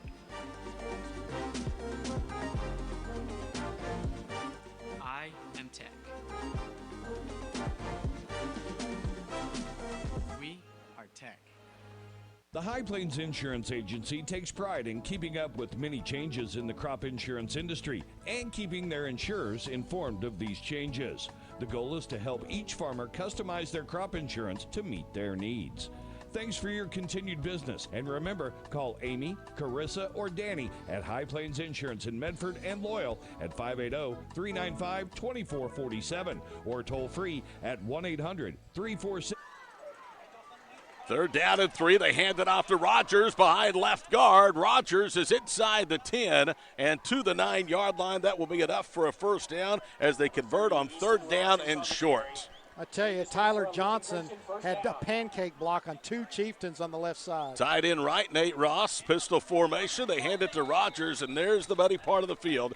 You saw his feet go right out underneath him, and he loses as he goes back to the 11-yard line. Yeah, this football field has a very big crown and a good drainage throughout most of it. Just the southeast quadrant is really muddy and muck. You can see it on your screen, especially just beyond the ends of the goal line at the south end here of Mike Snyder Field. It's really starting to get chewed up. 2nd and goal to go. Bulldogs at the 11. Tied in right, single setback, wide receiver left. Brown now will keep it. Max Brown inside the 5, keeps his legs moving, and he is close to the end zone, and he is down just outside the 1-yard line. How about that physical run by Max Brown, who just pushed and shoved his way for much of the 10-plus yards that he just gained? Yeah, Brown pushing and shoving as well, and the Lincoln Christian Bulldog line had a great push there on that left side. Very impressive drive here. This is its 11th play. Started with 7:02 to play here in the first half. We're at 2:21 to play here in the second quarter. Ball literally rested up against the goal line, and they will hand it off to Easton Rogers, and he is able to get in for the touchdown. Wow. Jason Batiste did everything he could coming off the left corner for Seminole, trying to break that up, trying to get there, disrupt the handoff, just got a hand on the ball carrier just a little too late. Rogers, 46 carries, 3 touchdowns coming in. He has been featured on a muddy and wet track here tonight and has risen to the occasion with a couple of scores. That's the difference right now. Drew Lancaster will boot through the extra point at the south end here of Chieftain Stadium in Seminole.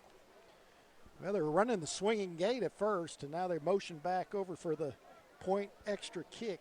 formation. Lancaster is 1 of 1 on extra points tonight. The hold by Brown. Everything is perfect. The kick is on the way, and it is good.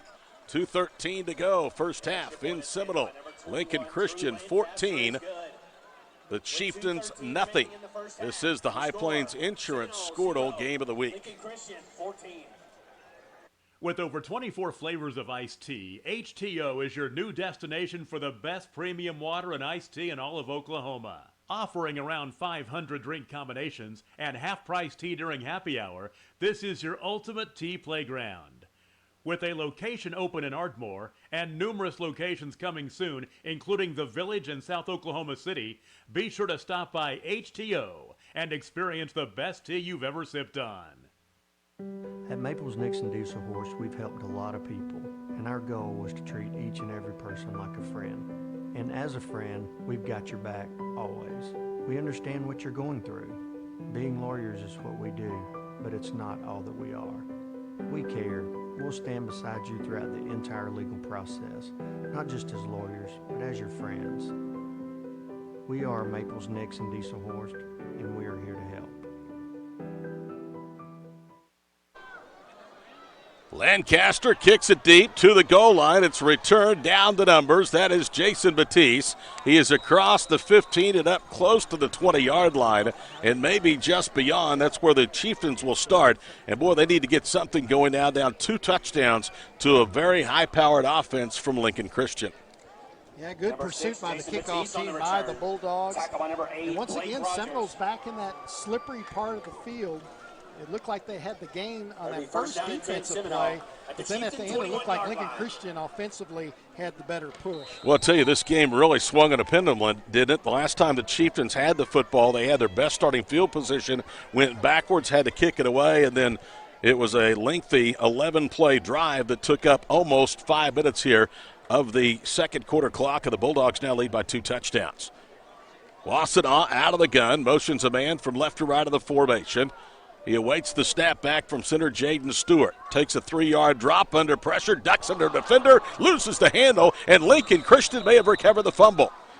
The ball was on the turf at the 18-yard line, and they have recovered. Carson East, as of the bottom, holds that football up. He fell on that pigskin. With the pressure on Wasana, somebody knocked that ball out. East is a senior, 6 foot, 195 pounds, and now it's point-blank range for Lincoln Christian as they will start at the 18-yard line of Seminole. Seminole's going to need another turnover, just like they had that interception on that initial drive of Lincoln Christians. So it's a red zone scoring opportunity after the Bulldog defense forces their first turnover of the night. Max Brown will empty the backfield. Easton Rogers with 2 touchdowns, motions in a stack formation, lines up left. Brown fakes the run, now throws over the middle for Tyler Johnson, and it's intercepted into the end zone. Brought out to the 10, to the 15, to the 20. Flags are down, out to the 30-yard line. The interception was by Wasana, and it's probably going to come back, and the ball will be placed inside the 5, but the interception should stand, and more importantly, that means the Chieftains will still have the football. What did I call that one? That's what the Chieftains needed, was that interception. Falling back, it was first down. Lincoln Christian's going for it all at the goal line. Falling backwards, the quarterback, Joggy Wasina, with the big interception at the goal line. He kicks it outside. By the time he got to the 10, flags were flying, so an illegal block in the back. Wasana with the interception, and we're waiting the indication from the officials. Lincoln Christian already has their defense out there on the field. They're talking to Mike Snyder, who is closing in on 400 career wins, all-time #1 in the coaching ranks of prep football mentors here in the state of Oklahoma. The flag was at the goal line. Here is the indication for the referee. It's blocking in the back, and that is against the Chieftains. Now it's a dead ball personal foul against Lincoln Christian. So they will offset, and the Chieftains will have the football at the 15-yard line. We talk about Mike Snyder. He started in 1980 here at Seminole. That was his only losing season since. That is unbelievable. Had 30 straight postseason playoff appearances. Wide receivers left and right. They'll split the backs of the backfield. Garrett Chaffin and Jason Batiste. from the 15-yard line. Second interception of the ball game for Seminole. Sweeping right is Chaffin. He's in trouble. He'll be tripped up. Here's a football player. You can tell by the looks of his jerseys, Tyler Johnson making the tackle. Johnson all over. He's blocking on offense, and it looked like that Chaffin was going to get around that corner, but what a play in the muddy white shirt by Johnson, diving at the ankles. Loss goes to the 13-yard line, so it'll bring up 2nd down and 12. And if you're Mike Snyder and company, the last thing you want to do is make a mistake this deep in your own end of the field after turning away Lincoln Christian and possibly keeping it a 14-0 deficit at halftime. I would think Snyder would want to go to the left side of the field, get out of that mud down here on this dry side. Wide receivers left and right, a minute to go here in the first half. A flag is down. It's thrown in the defensive secondary, and I think it's a delay of game against the Chieftains. Well, that's not good. You're not having much room there. Just going to be in the shadows of your own goalpost. Only 1 minute left before halftime. Lincoln Christian's hungry for some points. Going to pin their ears back here. 2nd down and 19 with the ball at the 6-yard line. 1 minute to play here in the first half. Split backs. And now Wasana will keep it. Coming left, he gets a block and then is rolled down. He'll be down at the 13-yard line. And that was read well by Zane Thresher. Blake Rogers was there as well. Timeout, Lincoln Christian. Each team with one remaining, 51 seconds to play here in the half, and we'll keep it right here as Seminole faces a very important 3rd down and 12 conversion at the 13. And Snyder called that play coming left, getting out of that mud where there's a lot of ponding on this field when the rains come in. Maybe he can get Wasana to back up with a nice strong throw. Don't forget to check out Andy Campbell and Skordle Pay Dirt going on the Skordle app and Skordle.com in conjunction with our game here tonight. We'll be featuring highlights from some of the top games around the state of Oklahoma. Can you believe this high school football season already is as deep as it is? I mean, playoff positioning now, the last 4 weeks, going to be very, very much into play in most districts. Yeah, and these two teams here, 7-0 and 6-0, 7-0 Lincoln Christian, 6-0 Seminole. That's just outstanding football that they've exhibited this whole season. And this is a big game where they knocking heads head to head right here. Line of scrimmage at the 13. So it is 3rd down and 12 with 51 seconds to play. Wasana back to throw. Now he looks like he's going to keep it, and he is in trouble. Threads the needle, gets inside 2 defenders across the 20 to the 22-yard line. And Lincoln Christian will spend their final timeout and force a punt with 40 seconds to go here in the first half. You know, the Chieftains, they didn't get the first down there, but that's good management of the field, just pressing forward, going to the north end zone, get out of the shadow of their own goalpost, give the punter a little bit of breathing room. But I tell you, I don't discount the fact that Mike Snyder's not thinking about going for it. It's 4th and less than 2. I would think he would punt it away, Scott, but Lincoln Christian is out of timeouts if they do convert this thing, and Wasana has really been very, very effective running on this drive. Good point, because Snyder went for it before on a 4th and 3, and Wasana with that long delayed handoff. Nice fake, misdirection of the running backs. He may go the opposite way and find a gap, but boy, that's going to be risky on your own 23-yard line with 40 seconds still left. I don't think they'll do it. They've got Rodriguez in punt formation, but I think the thought probably, at least for a brief moment, crossed the veteran head coach's mind. Brendan Rodriguez in punt formation back at the 6-yard line. And he will boot it away to Baldridge. It's a line drive end-over-end kick, and it takes a left turn and goes out of bounds inside the 45. And it'll be a short field and 33 seconds to work with for the Bulldogs without a timeout. I need to correct myself. Our buddy Ethan Sunkin and Drew Baker are handling Skordle tonight in place of Andy Campbell. I'm sure they're doing an outstanding job. Yeah, when you see Rodriguez punt, he does those little short line drivers, but he makes sure that he kicks the back end of the football where it goes end over end and gets that forward roll. Okay, here we go. 1st down and 10 to the 45-yard line. Lincoln Christian starts in their own end of the field. It's a 3-by-1 look. They will motion Logan Ferris to the near side. He lines up tight end right. They fake the counter. Under pressure is Max Brown. Runs through 3 defenders. Gets into Chieftain territory. Bounces left. Stiff arms another defender. Still at his feet of the 40. It is hit hard out of bounds at the 36-yard line.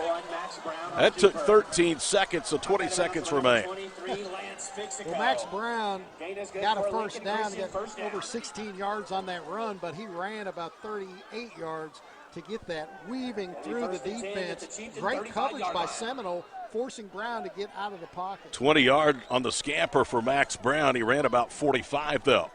They're at the 35-yard line of Seminole. Is Lincoln Christian. Now the Chieftains are going to spend their final timeout with 20 seconds to play here in the first half. We'll take a quick 30-second break. We're in Seminole tonight on the High Plains Insurance Skordle Game of the Week. It's no secret Pioneer Cellular cares about the students of our We're going to cut over to the Shattuck Indians and the Balco-Forgan Bulls, where the score is 12-12 in a tied ball game coming in right after halftime.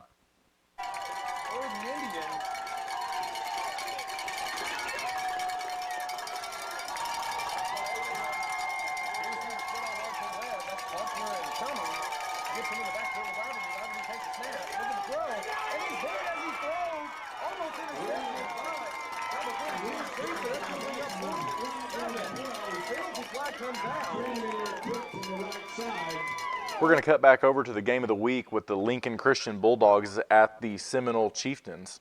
Eaton teams remaining in 3A3. Westville was blown out by Lincoln Christian last week, their first loss in 7 weeks and 3 district starts. 1st and 10, Brown from the gun. Drops to the 44-yard line. Now he'll air it out deep, and the ball is caught inside the 5 and out of bounds. Lance Fixico had no idea where the ball was at, and Dylan Baldridge just patiently waited on that throw for Max Brown. The receiver went up the left sideline with a full sprint, kind of hesitated, rolled the corner to sleep. Then before he took off, Brown had that ball in the air, and he went and outran the defender. 1st down and goal to go at the 3-yard line, so it is a 32-yard catch by Dylan Baldridge, who's had a big first half.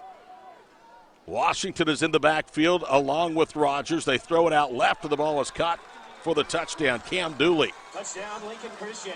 Cam Dooley split out left by himself, far out, just outside the numbers, comes in toward the defender, shields with his body, and kicks out, gets that separation for the touchdown pass from Max Brown. How about Cam Dooley? He's been quiet here with the first half. One dog, that is his 7th touchdown catch this year with a throw from Max Brown.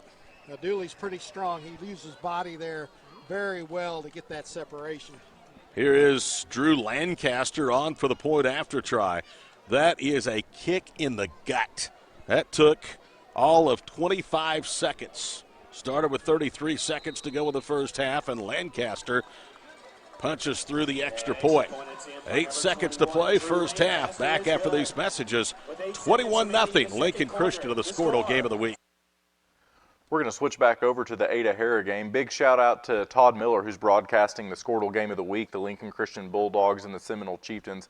He's been doing a fantastic job all night.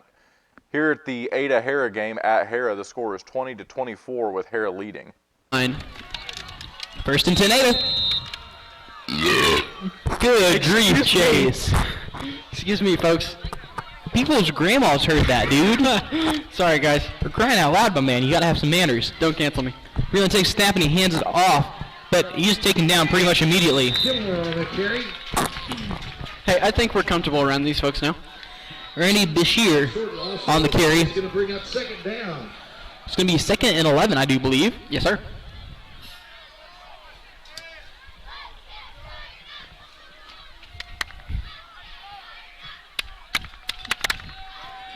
Freeland takes a snap and he hands it off. No, he's looking to throw. And he has a man across the middle. Good grief. He's going to be, he's at the 40. He's at the 30. He's at the 20.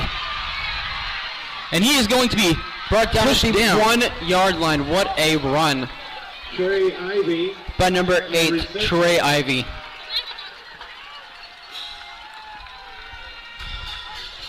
All the way down to the That was a gain of 79 yards. The 1st and goal. Cougars. 1st and goal, Cougars at the 2-yard line. I tell you what, buddy, they did not take their time in answering that. Absolutely not. They said, you kicked a field goal, watch this. Stacked wide receivers on the right side, and there's a flag on the play. Interesting. The ball was not snapped. And it is encroachment on the Panthers. Interesting. As if the Cougars needed another yard. I will say, I don't think this is going to be a defensive shootout. I think it's going to be an offensive slugfest. Indeed.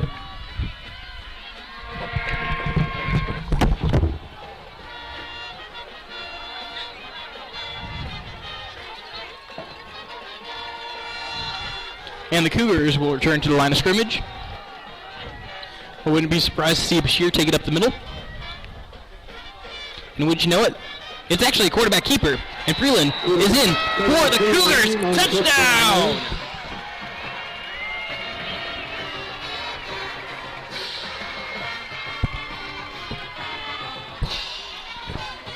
And they're sending the kickers onto the field instead of going for two.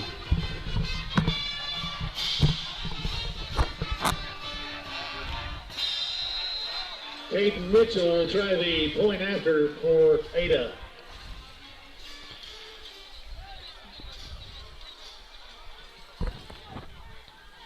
Snap is good, the hold is good, the kick is up, and it is good.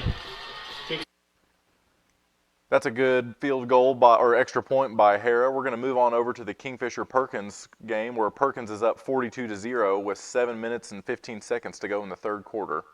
Gets to the 15. It's going to be fourth down.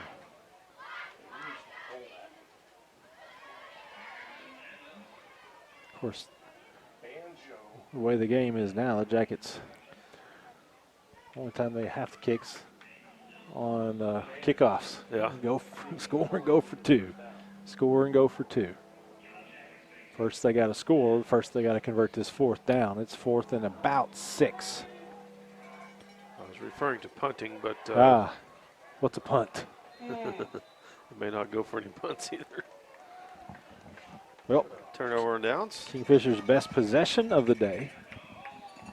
They pick up a couple of first downs, but they do turn it over on downs. It'll be the Demons' ball. We're going to leave this Kingfisher-Perkins game and move on over to the Prague and Crossings game, where Prague is down 8-21 against Crossings with 10 minutes and 51 seconds to go in the third quarter. Jacob Lee makes the tackle.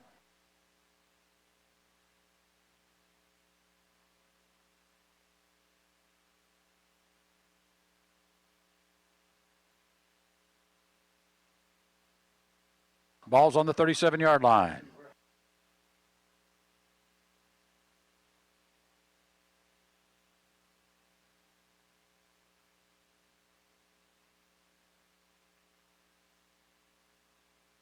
Passes complete to Nate Rouse. Some stats on this Prague Red Devils and the Crossing Christian Knights game tonight. Last year, Prague beat Crossings in a close game 36-30 last season. Their game to play Millwood in the second round last year was canceled due to COVID. Millwood ended up advancing. Last week, the Crossing Christian Knights won over Jones with a record this season of 4-2 and a record last season of 1-8. Second and 13.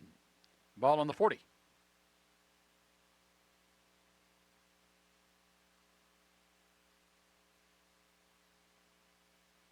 Passes complete to Nate Rouse.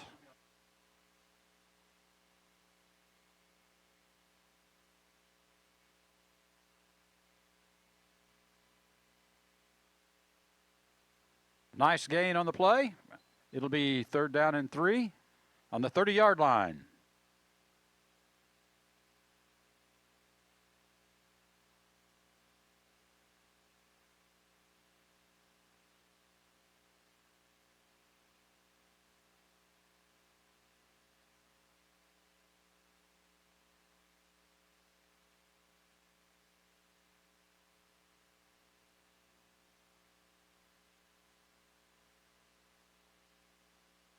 Pass is incomplete. Intended for Nate Rouse.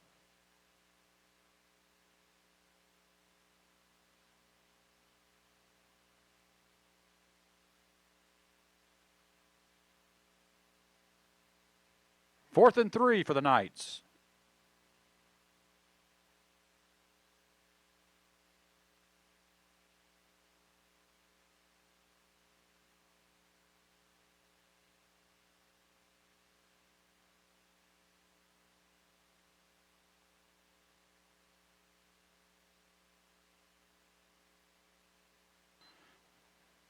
Knights call a timeout.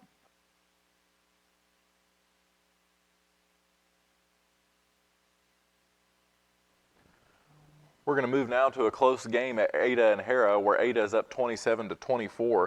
Last year, the Hara Panthers lost to Ada 49-7. This year, Brad Osteen and the Ada Cougars are 2-4. This year, the Hara Panthers and Coach Chris Bleak are 4-2 this year on the season. 5-yard line on the right hash. For the Cougars. It'll be 1st and 10 upcoming for the Cougars. 9:07 remaining in this third quarter.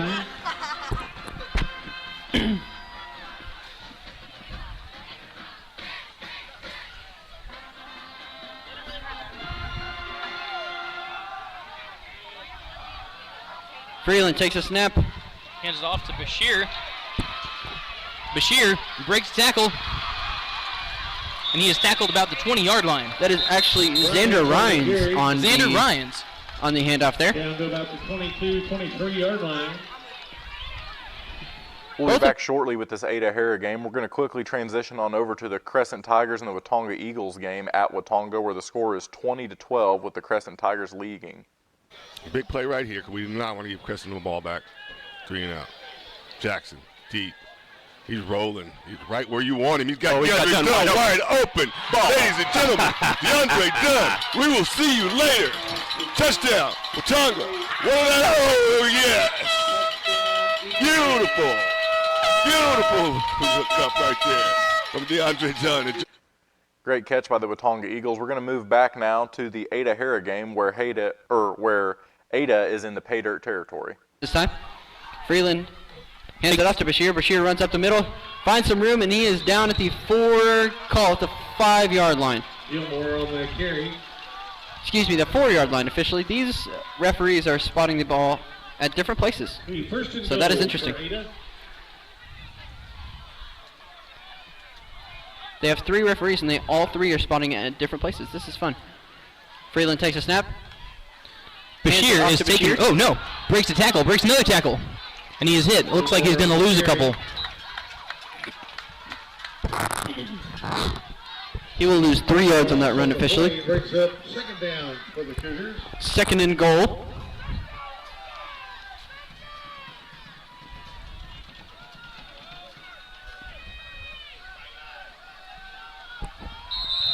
False start on the Cougars. Number 54 jumped. Start against Ada. That'll back up the Cougars to the 12-yard line, giving them 12 yards to the end zone. 2nd and goal. That'll be sophomore Jagger Caldwell. Clock will resume to run. 7:12 remaining in this third quarter.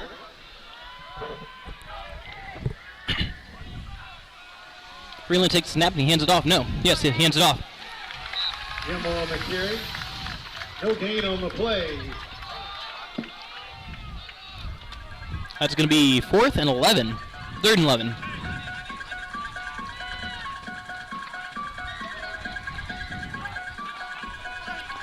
The Panthers may, in fact, get a desperately needed stop. Down for the Cougars. Let's go, Panther fans. Make some noise. These fans are sure looking for a stop here. Man in motion, number 14. Freeland's looking to pass. He throws it off to number 14, and he's taken down. The Panthers have their stop. Well, they still have 4th down. And I do not think Ada will kick the field goal here.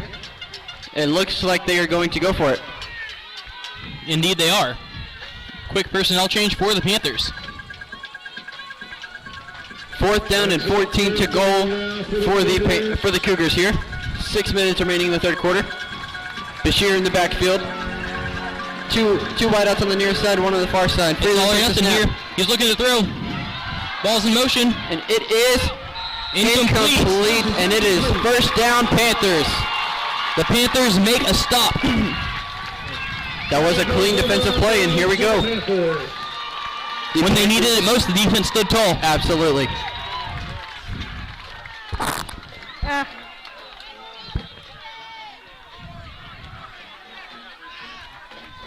I don't know. It was close. This on the 14-yard line. First and 10 Panther. We're going to leave the Ada Hera game and scoot on over to the Crescent Watonga game where the score is 20-18 with Crescent leading by just 2. Yeah. Just hard to deal with. Yeah, just a gaping hole. I mean, just plain and simple. It's a big. That's how you call it. That's how you do. And they're keeping our secondary busy enough watching for receivers dropping, trying to. They're needing to drop back into coverage intermittently. They're trying to watch for that. Yeah, that's a hold. That'll come back. Yeah, that's going to negate a heck of a run, too. And that's going to be a hold on Crescent. Saw it all the way. Thank God. Yeah, going to be a hold. So that's going to come all the way back and be penalized probably from, I believe, the spot of where that happened. Yep. So it'll be like first and 20. Advantage the Eagles right now.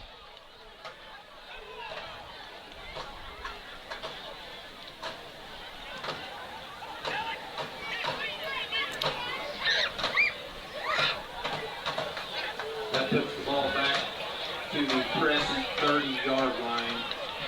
First down 20. First and 20. This is where teams are kind of dangerous sometimes. Yep. They got a long ways to go. Sometimes they try to get those and get it. And they're just going to dump it out here. We got to make that tackle. Good job. So that's job. excellent tackling. Very Tonga nice. Eagles. Exactly.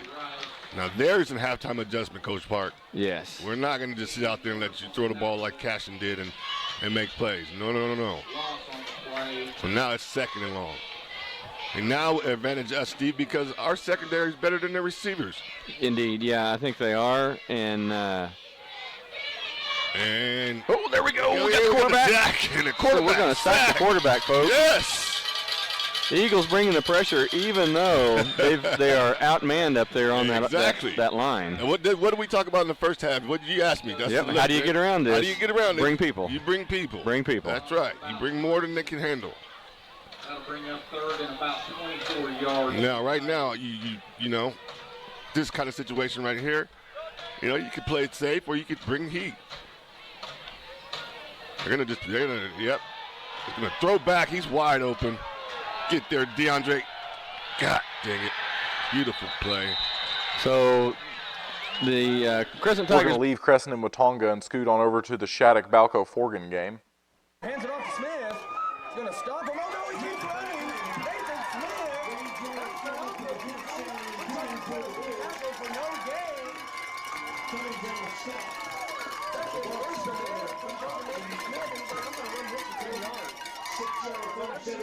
First set of downs for the Bulls. 5 minutes remaining here in the third quarter. Hall and Smith in the backfield, Ramju and McGowan to the right. Looks like they're going to bring pressure from Whipple, and they do. And he throws it to McGowan across the middle on the slant. He makes a man miss. He's got the kill.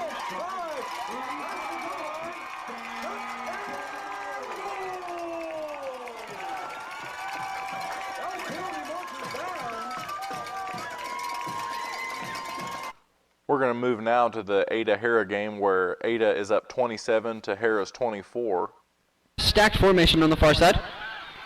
And it looks like they're going to jet sweep it. No, it's a keeper.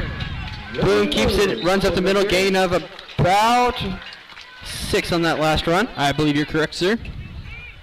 2nd and 4 upcoming for the Panthers.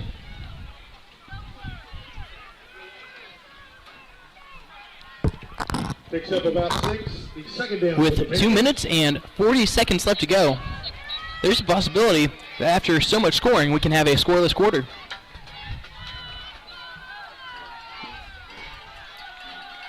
They have chewed up a lot of clock. Indeed, they have. Both teams have, really.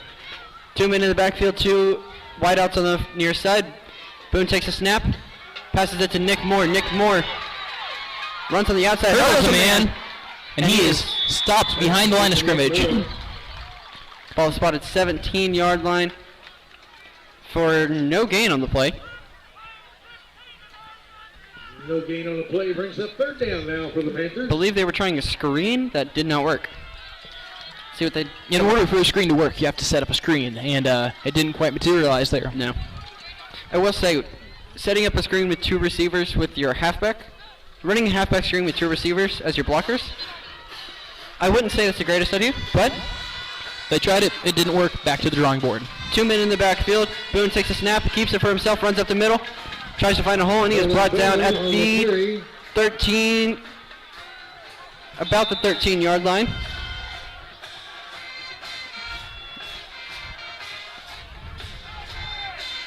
And it will be a first down Panthers. First down Panthers. They needed that. We're going to bring up on our side-by-side screen here the Crescent Watonga score as well as the Ada Harris scores. First on the Cougar 13-yard line.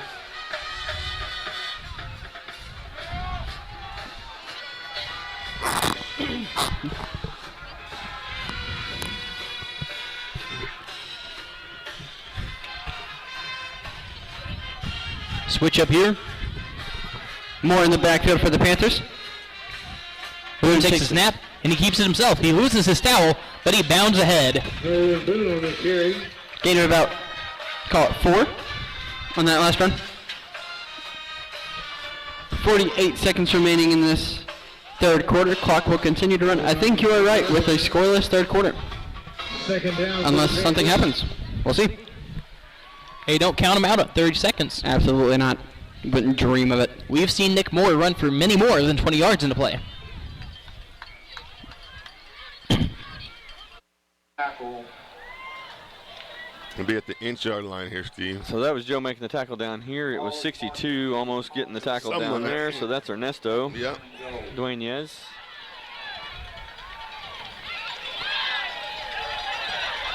Second and goal.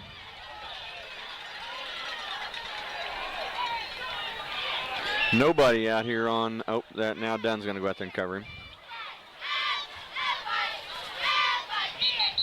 Uh-oh, maybe offside, okay. Offside defense, so that'll move the ball just about a half a yard. Yeah, or half an inch.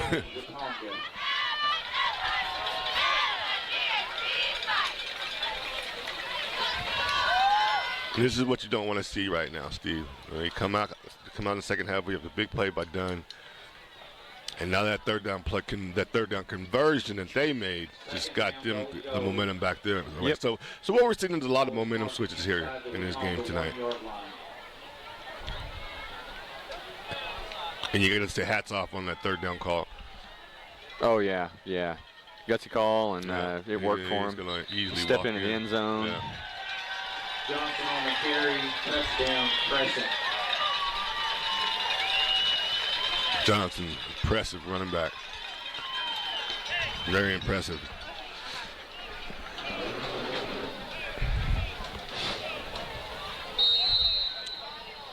Like they'll go for 2 here to make it a 10-point game.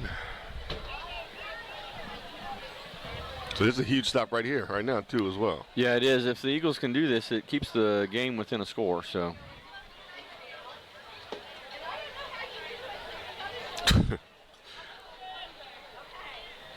Straight. Ah, we got it. The Eagles are going to cover that up. Yes, all right. So still got an 8-point. We're going to move now to the Ada Hera game where the Hera Panthers are in pay dirt territory. But they hand it off to Nick Moore, and he is in for a touchdown, Panthers!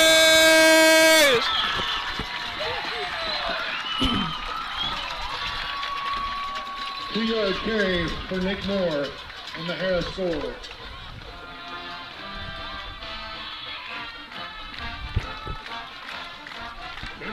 Once again, number 20, Cameron Marler, steps up.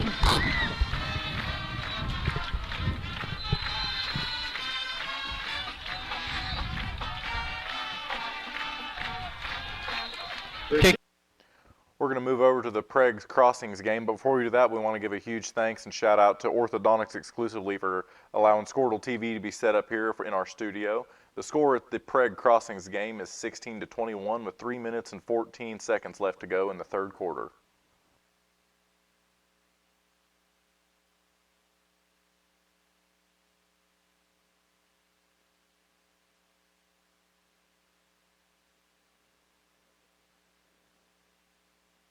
Walraven.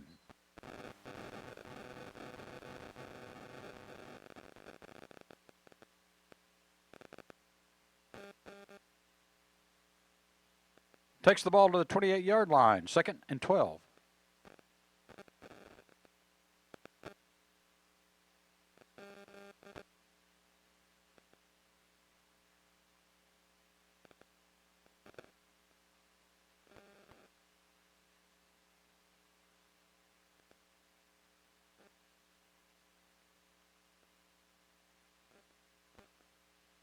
Woods completes to Nate Rouse.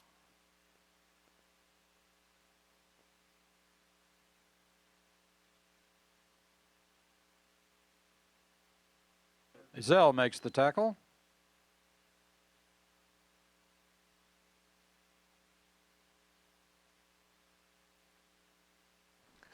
We're going to leave the Prague Crossings game and cut back over to the Ada Hera game where the score is 27-31. This Cougars offense on their last drive, can they do it again? If so, that would be big. If now's the time, if there were a better time to show up, I don't know what I'm trying to say. Now's the time for them to show up. Now's the time for them to show up. I don't know what I'm trying to say, but yeah, that's what I'm trying to get across.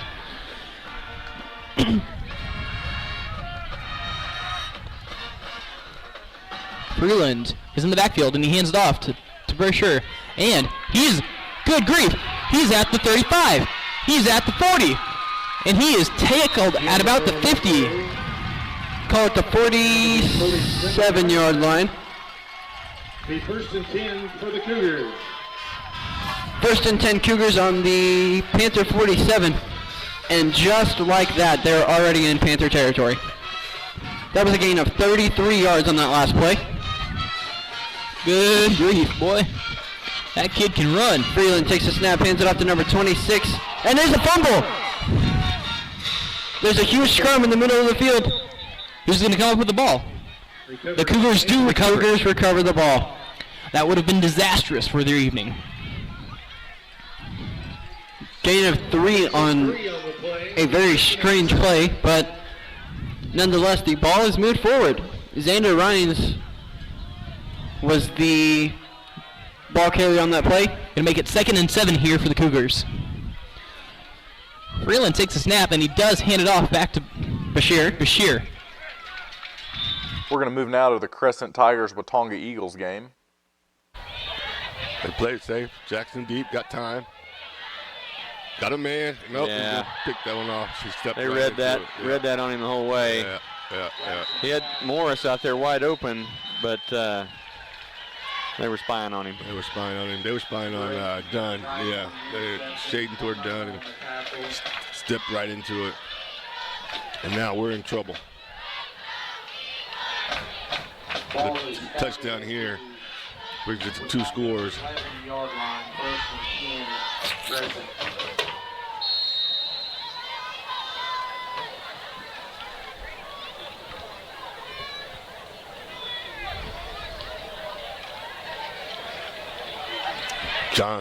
Johnson, no problem. Gets behind that big offensive line and just walks right in for the touchdown. Just not able to compete right now with the big offensive line of Crescent. And again, they're young. This is got to be encouraging for their program. Yeah, indeed. They, for such a young group of kids to come out here and have a great performance like this, they'll be feeling good about this. Oh yeah. And this is a good football team. Crescent's going to be, we've seen Cashin, we've seen Minko, we've seen Tonkawa. There you go, Brown. 2-point conversion. Great tackle, great effort there. So we got a little bit of little emotion going on here. Yeah. Flags coming in. They'll enforce that on the kickoff, I think. Probably unsportsmanlike conduct like they came in there. There are some frustrations now. People getting frustrated. So 32-18. Eagles trailing by a pair of scores here. We're going to go back to the game of the week, the Lincoln Christian Bulldogs at the Seminole Chieftains. Lincoln Christian 21 to the Chieftains, nothing. We told you that Seminole won. They took the football to start the game, so they now will kick it off to a Bulldog offense, one dog that really seems to have hit their stride in the second quarter. Well, and that's worrisome for Seminole because momentum is such a big factor in sports, and Lincoln Christian has a ton of momentum, especially just putting that ball in the end zone at the last second. Here we go. It's an onside kick, and Seminole may have recovered to the 49-yard line. They have. They have surprised Lincoln Christian with an onside kick, and that thing was perfectly executed by the kicking team. Brandon Rodriguez with the recovery.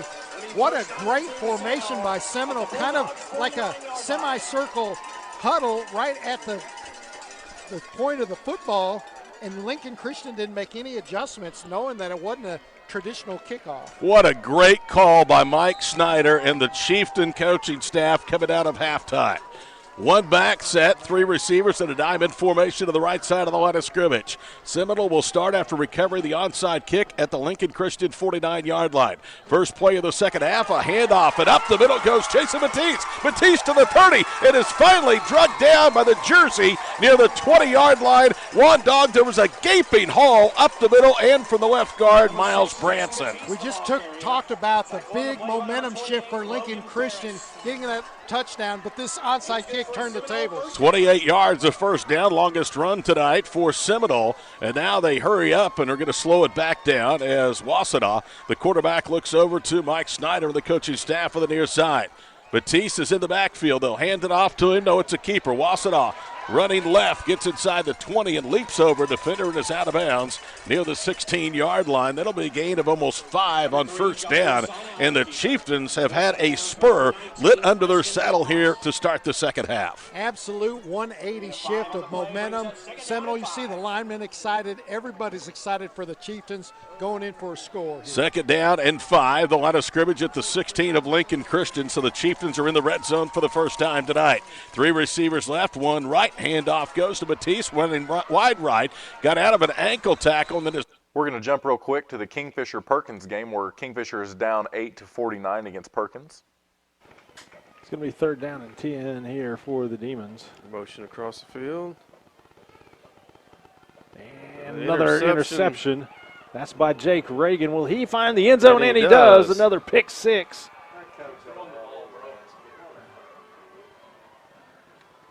No penalties. Gunner thrashed 2 touchdown passes to the Jackets tonight.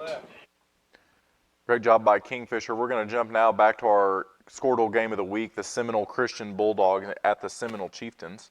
But I don't put that on the center. I think that Wassenaw looked away a little bit of a semi-high snap, but right there, eye high, that Wassenaw should have handled. Easton Rogers was back there to finish him off. The loss goes back to the 24, so it's 4th and 13. And how quick is the Bulldogs on defense? They smell blood in the water when there's a mistake, I'll tell you that. Need to get to the 11 to the Chieftains for a first down. Here we go, 4th and 13. Wassenaw over the middle and hit a defender, and it's dropped by Easton Rogers at the 16-yard line. Wassenaw was looking for Dalen Saxon, who has 4 catches for 69 yards and a touchdown through 6 games. That was not even Easton Rogers' man in coverage. Rogers was there on the left side of the defense. Wassenaw looking down the receiver a little too long. Then Rogers comes across the field in the middle, almost gets the interception. Line of scrimmage at the 24-yard line. Rogers was upset. He dropped that interception, but they gained about 10 yards in field position by him dropping it. Handoff goes to John Washington around left end. Nothing doing. He gets back to the line of scrimmage. We're going to switch real quick to the Shattuck-Balco-Forgan game.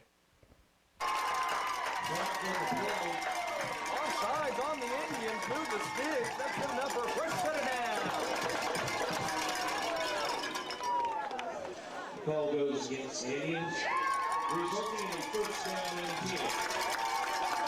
So, Bulls are going to set up shop at about the 22-yard line.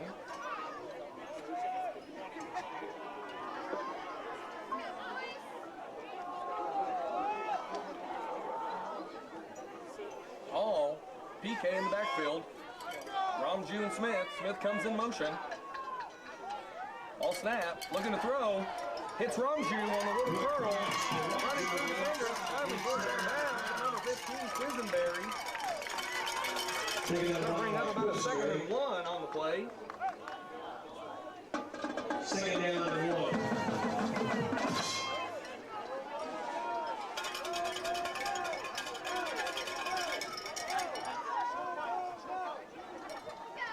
Ball. Shotgun formation, PK behind him. Ramju and Smith to the left. Ball snapped. Hands it off to PK. PK hard fought. That's going to be good enough for first down.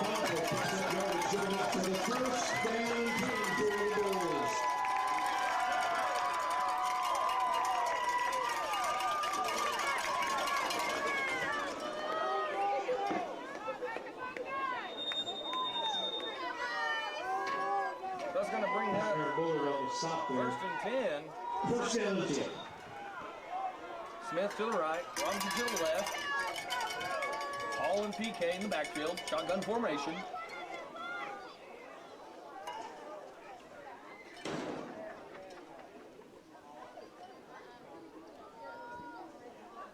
Ball snap, calls his own number, tries to get to the outside, and does. Gets about 2 yards. We're going to transition over to the Ada Hera game where the score is 27-31. The center, Big Joe Norton, takes the ball. Once again, Nick Moore in the backfield, snaps it. Boone keeps it himself, runs up the middle, and he is up the field.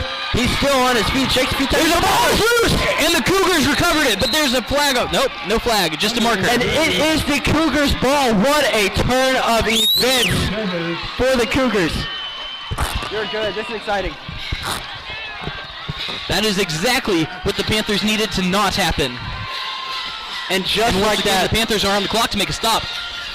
Once again, this momentum shifted just like that. In a snap of a finger, this momentum has shifted back to... Great play by the Cougars. We're going to transition now to the Shattuck-Balco-Forgan game. Third and short. All takes it himself.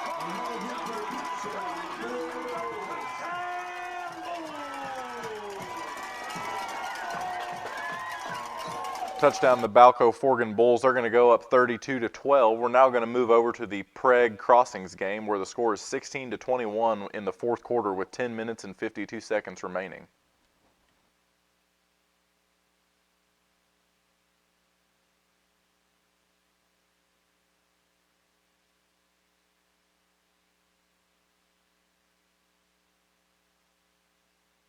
Pass is incomplete.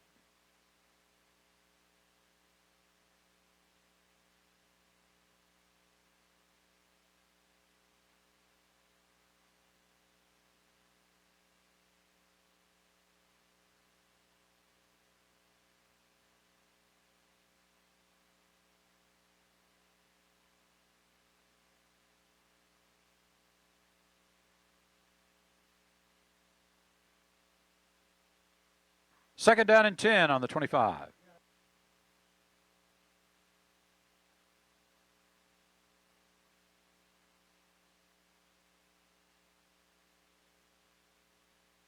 Silas Ward, the ball carrier.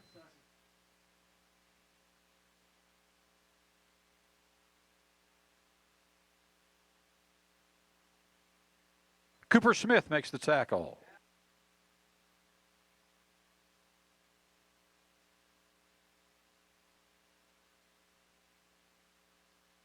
Third and 9, ball on the 24-yard line.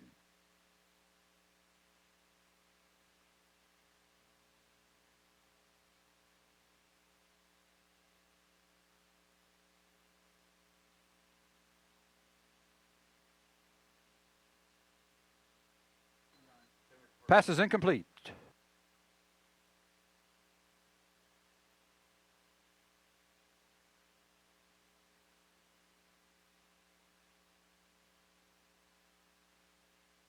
Knights have a fourth down, 9 yards to go. Ball is on the 24-yard line.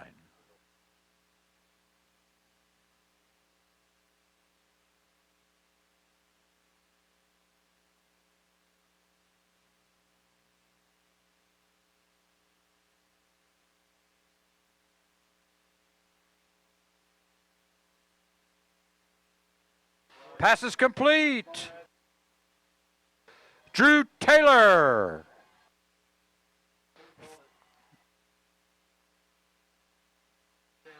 First down.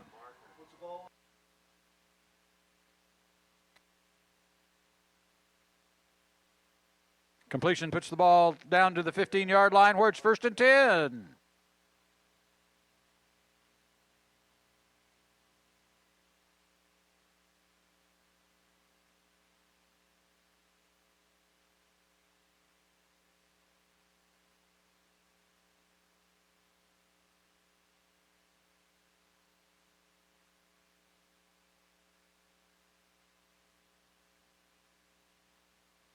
Silas Ward, the ball carrier.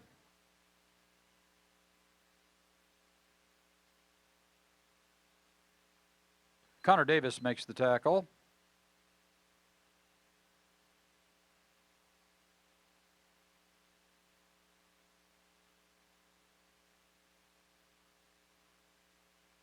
Knights have a 2nd down, 14 yards to go. The ball is on the 19-yard line.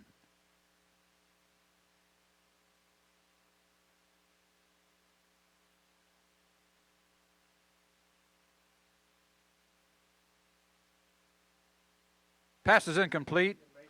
Intended for Mason Snyder.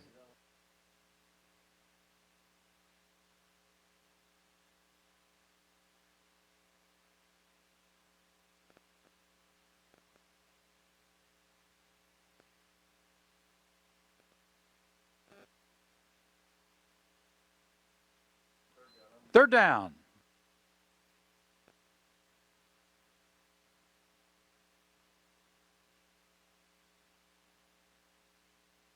Pass is incomplete.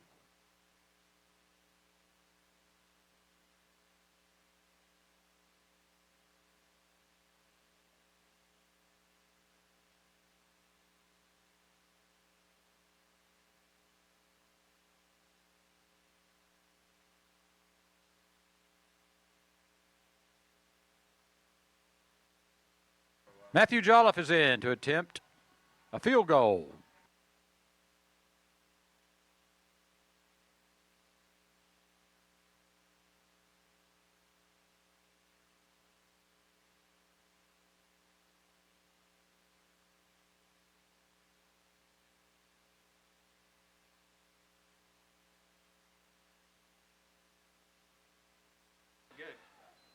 The call was good.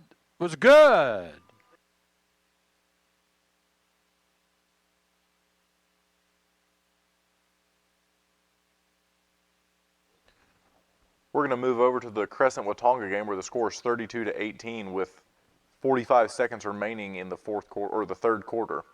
Dangerous. Yeah, there's a lot of people packed into a small space there. Exactly. It's very dangerous, and he's done it multiple times tonight. And I'm wondering why he's trying to go in the middle and not hit DeAndre down out here on the outside or Sanders on the fade. This time he just didn't take it and run it himself. Look to cut it back up. I think he's run going it. to Oh, he touchdown got a touchdown with Tonga. Joe Jackson for his third. We're going to leave the Crescent-Watonga game and move over to the Ada-Hara game where the score is Ada 27, Hara 31 in the fourth quarter with Ada in pay dirt territory. 3:40 remaining in this game. Clock continues to run. And Ada's taking their sweet time trying to score. Trying to wipe out as much of that clock as possible and eliminate time for the Panthers. 3 wideouts, 1 on the far side, 2 on the near side. Bashir in the backfield. Here we go. Freeland takes a snap, hands it off to Bashir. Bashir cuts right. Runs right. Down the sideline, cuts back. And he is brought out of bounds right around the 9, call it the 10-yard line. Good job tackling out of bounds to stop the clock. That should stop the clock. However, the clock keeps running. I don't know why. He ran out of bounds. The clock should have stopped, and it has not stopped. Ball now rests on the 9-yard line. I don't know why the clock hasn't stopped yet.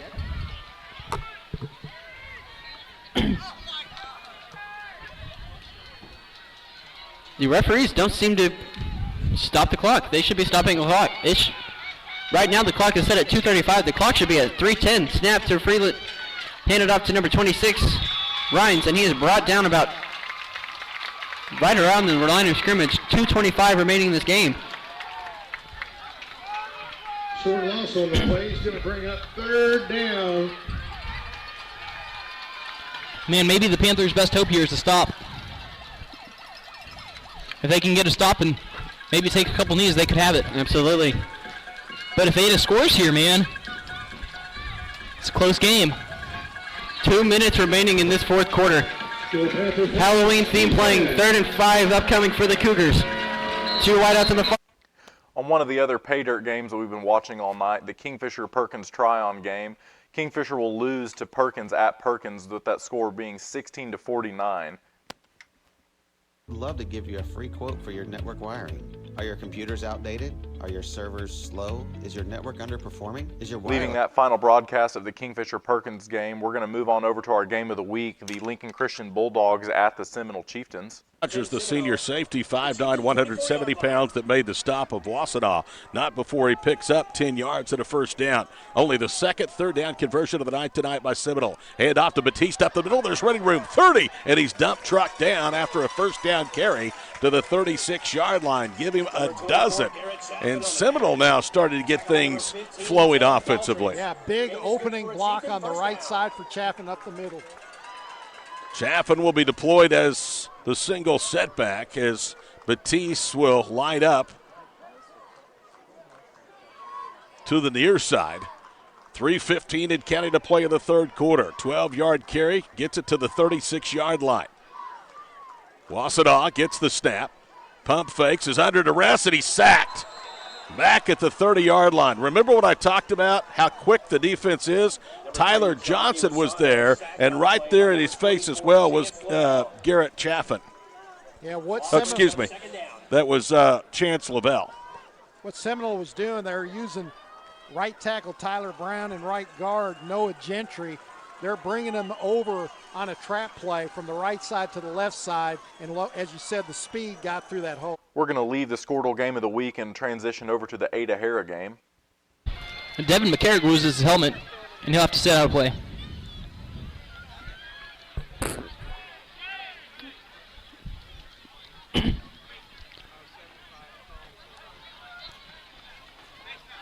It is holding on the Cougars, and that'll set them back 10 yards. It'll now be a 3rd and 15 for the Cougars on the 20-yard line with 1:47 remaining. To the 23-yard line. The Cougars have 1 timeout left. The Panthers have 2 with 1:47 remaining. Really, that will be huge for the Panthers. 100%. Unless the Cougars conjure up some magic and they just put it in the end zone. The ball is spotted at the 23-yard line. Excuse me. Sorry about that. That'll be a 3rd and 18. 3rd and 18 officially, yes, sir. Bashir in the backfield, 1 wide out on the left side, and he's looking to throw the ball. Throws it up to number 11, Jack Morris. Jack Morris catches the ball, and it is a touchdown! Touchdown pass is complete. With 1:21 remaining, the Ada Cougars go up 33-31 over Hara. What a pass. Good grief. Beautiful spiral. Perfect. Oh my gosh.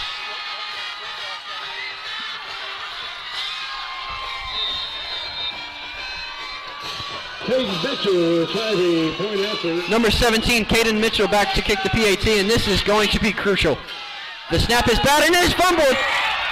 And it is picked up, and it is no good.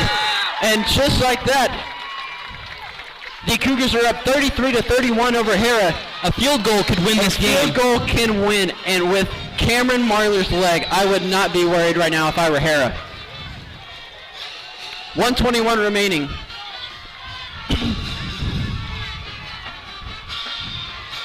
So here's what needs to happen for the Panthers. They need to have a good, solid kickoff return. They need to get the ball at least to the Cougars' 28-yard line. I would even say the Cougars' 30-yard line. Cameron Marler can easily make a 40-yard field goal. I would say he can stretch it out to 45. Not really. I mean, have you seen his kickoffs, though? Kickoffs are insane. Absolutely, yeah. Here we go, 1:21 remaining. The Cougars will kick it off. I suspect they're probably going to just like pooch kick it to one of these cornermen, or even it looks like they're going to kick it deep. Number 29, Tyler Walker, kicking off, and it is a deep kick, and it goes out of bounds. That'll give the Panthers the ball at the 35, maybe the 40-yard line. Ball goes out of bounds. That was a smart play to let that ball go out of bounds. That was a brilliant play by number 21, Devin McCarrick over there. At the 35-yard line. Ball is spotted at the 35-yard line, and here we go. This is possibly the most detrimental offensive drive that the Paras have tonight. Panthers. There we go. Now the Panthers have 1 minute and 21 seconds to see if they can get about 40 yards at least. With Nick Moore, that shouldn't be too difficult, but you really never know. The Panthers do have 2 timeouts, so they can use it, and they also have the sidelines that they can easily just run out of bounds on, but the referees aren't stopping the clock tonight, so here we go. Nick Moore in the backfield. Boone takes a snap, looking to pass. Throws it up to number 2. Number 2 makes the catch.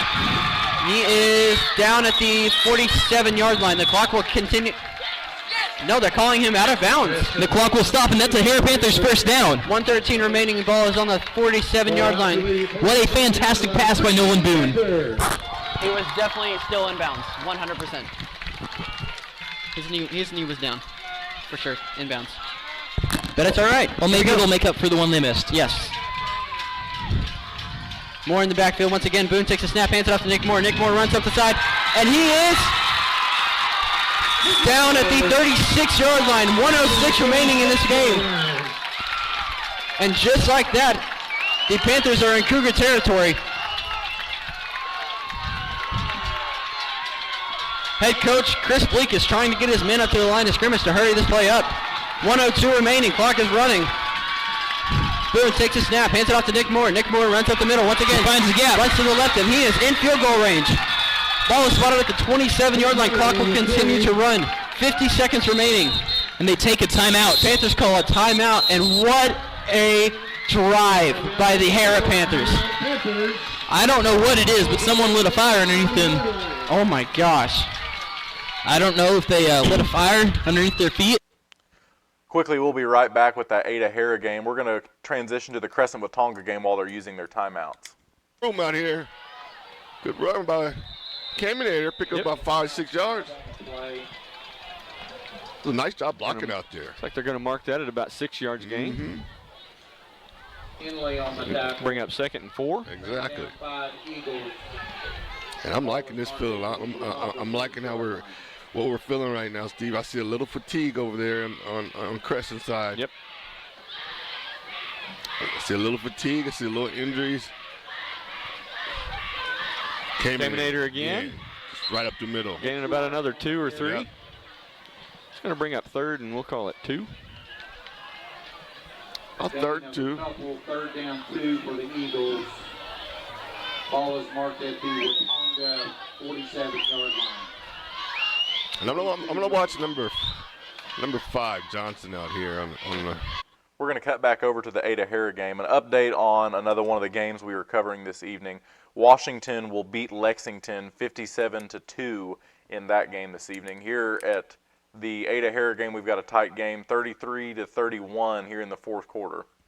We'll run it. It's 43 seconds right now. Clock will resume. 43, 42. Clock continues to run. Boone takes a snap. Rolls looking to the to right. throw. Looks to pass. Throws the ball. And it's caught! It's caught! He's taken out of bounds! 9-yard line. 34 seconds remaining in this game. Austin Coley with the crazy catch. The pass has not been there all night, but when they needed it most, it happened. What a play.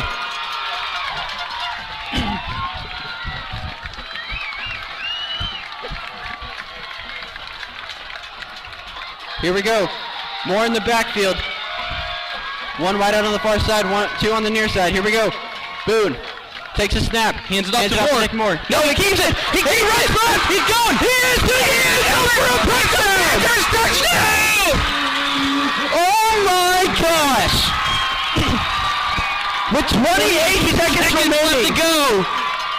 Your Harrow Panthers take the lead, 37-33.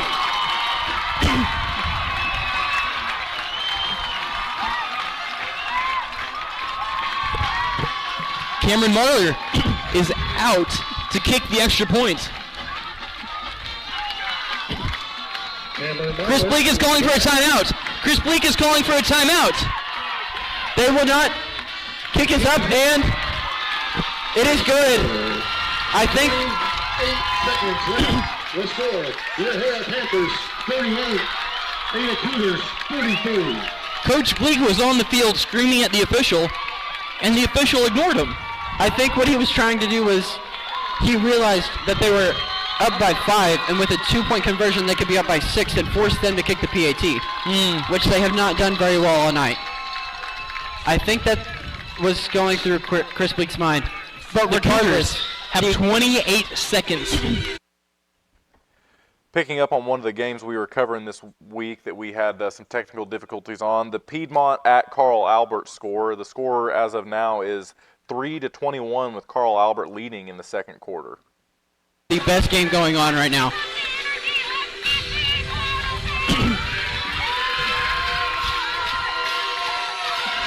Cameron Marley back to kickoff, and if this is as good a time to put this ball in the end zone as any. That's absolutely correct, partner. And I think that's what he's going for. Cameron Marley looking to kick off, and here he goes. Ball is up in the air, and it is going to be returned by number 14. No, it is a touchback. What a kick by Cameron Marler. Kick goes into the end zone for a touchback.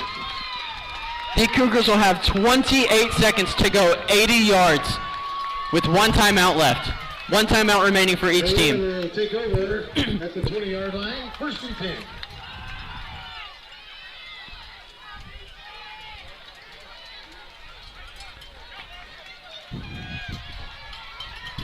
Ada and Hera obviously in a tight game here. We're going to duel the screens up and bring you the Crescent-Watonga game where Crescent is leading 32-24 with 7 minutes and 16 seconds remaining in the fourth quarter.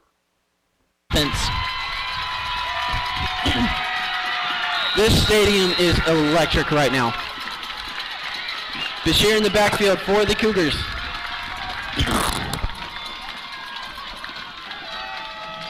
They're running man coverage here.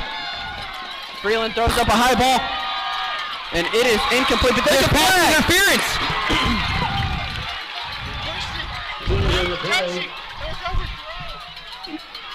That's going to be pass interference on the Panthers, but I don't believe that's the spot of the foul.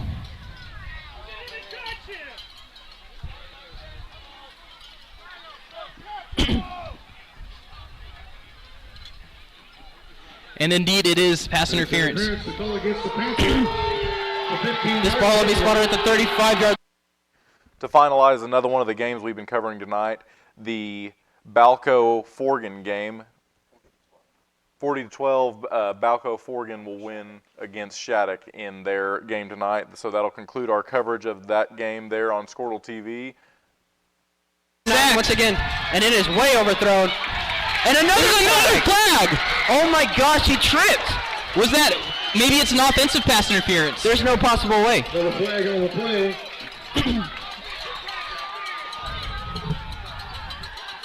There was no way that's pass interference. Yeah, they're calling it a pass interference on Hera, once again.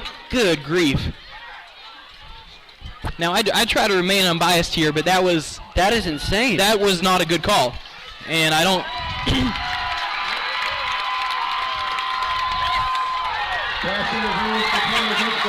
I don't say. Chris Bleak almost ran on the... He is yelling at the referee right now. He is going insane. Good grief. Oh my gosh. 15 seconds left to go here. At the 50-yard line, it'll be first and 10 for the Cougars.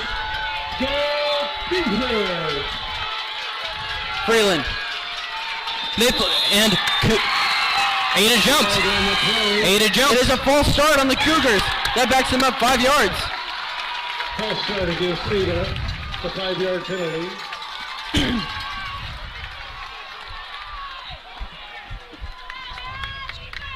Oh my gosh.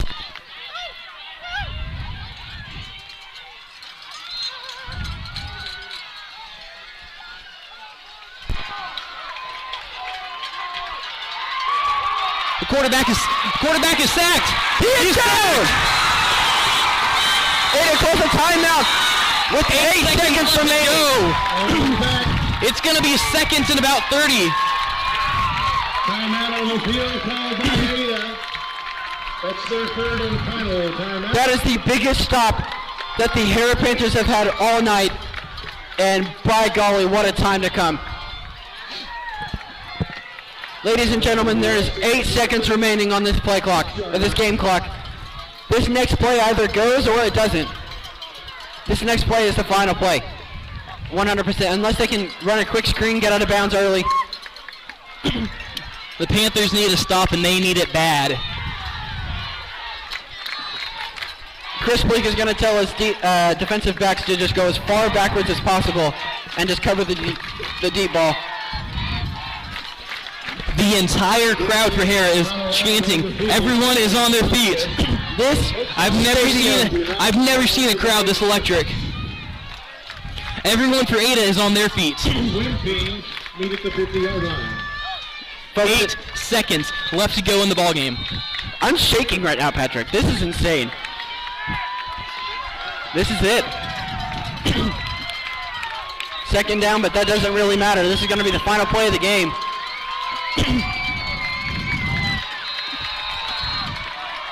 Here we go. The play clock runs. 8 seconds remaining. Bashir in the backfield, but that does not matter. There's a flag. There's a flag on the play.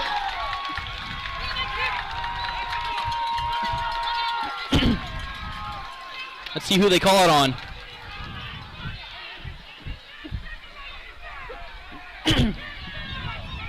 False start on the Cougars. That backs them up even further. That's going to make it 3rd and 35, 3rd and 30.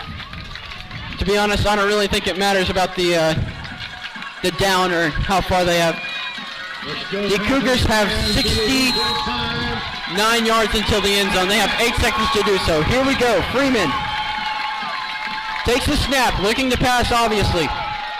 Passes it up the middle, and it is incomplete. It's incomplete. 3 seconds remaining on the game clock. And they did get to the quarterback on that one. He was hit pretty hard. He's limping.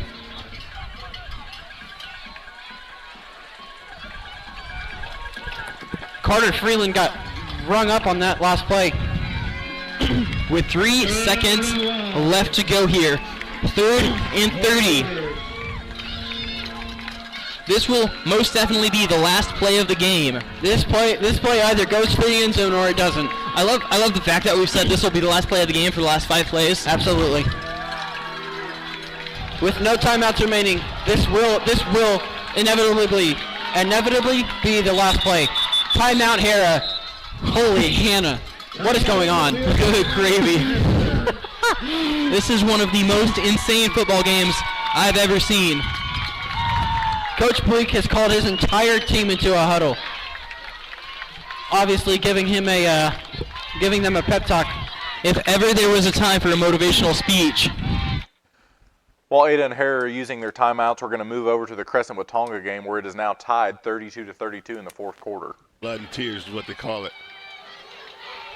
Just a straight quarterback draw. He did get enough yardage, it looks like, for the first down. Yeah. Detroit and Wagner on the tackle. Pick up at about 5, good enough for a Crescent 1st and 10. Ball is marshaled to the 39-yard line. All right.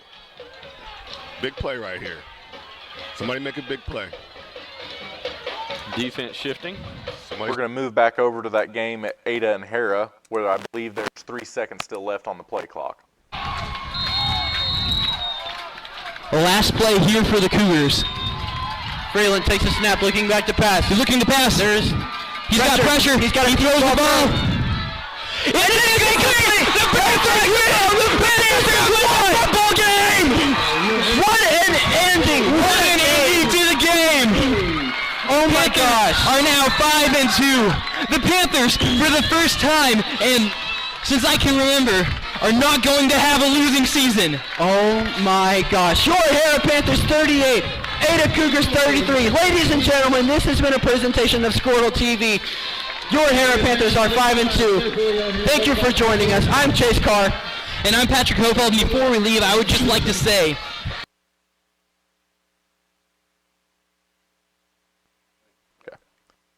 We're going to transition on over to the game of the week, the Lincoln Christian Bulldogs at the Seminole Chieftains. Who's going to get that football? Now they'll get together and decide on whom the foul is against. It came again at the end of the run. And here it is. Unsportsmanlike conduct against the Chieftains. So that will tack on to the end of the run, which ended at the 20. It'll put the ball down to the 10-yard line and bring up first down and goal to go there for the Bulldogs. Lincoln Christian's closest game this year was in week 1, 31-29. They won at Jones.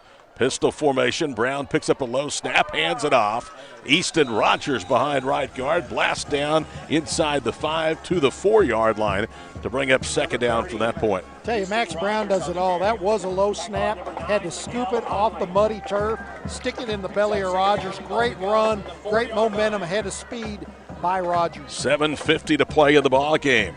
Lincoln Christian threatening to go up 3 scores again. Rogers behind Max Brown. Now Brown waiting to snap back.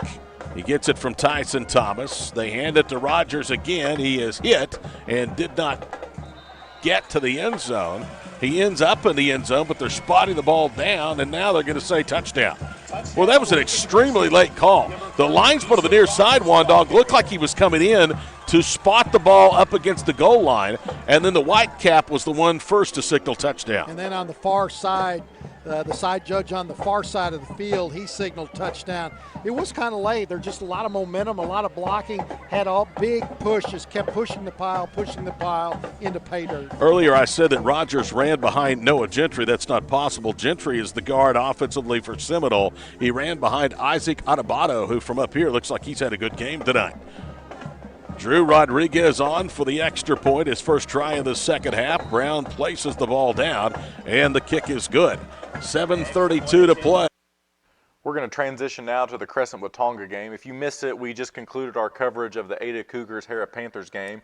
The Hara Panthers will win that ball game 38-33. The score here at Crescent-Watonga is still 32-32 with 3 minutes and 30 seconds remaining. Oh, he's moving the pile. Look at him. Oh, my goodness. Big boys. Yeah, that's a pair of legs right there. Yeah. 66 had that tackle. Moving the pile. Oh, he's moving the pile. Look at him. Oh, my goodness. Big. All right, now we need a big play. How about a turnover? Bumbo. Great football game here. Hope you guys are enjoying it out there. Number 20, nice pick. Good. Picking up about 5. Yeah. Yeah. Maybe 4. Gain of about 3. Jackson on the stop. And if you tuned in with us tonight, ladies and gentlemen, you've gotten a treat from the Watonga Eagles. It's been one heck of a football game. Back and forth, and now it's the fourth quarter. All tied. Crescent on the move. Looking to go up 6, maybe 7 or 8. It's late. You got to, at one point, at Coach Watson, now you got to start thinking about your own timeout. 7 back in at quarterback here. Yeah. Handing off to 20. Eagles cover that up pretty good. No play right there. Very short gain on the play. 3rd down, 6 to go for the Tigers. Ball is marked at the Watonga 7-yard line.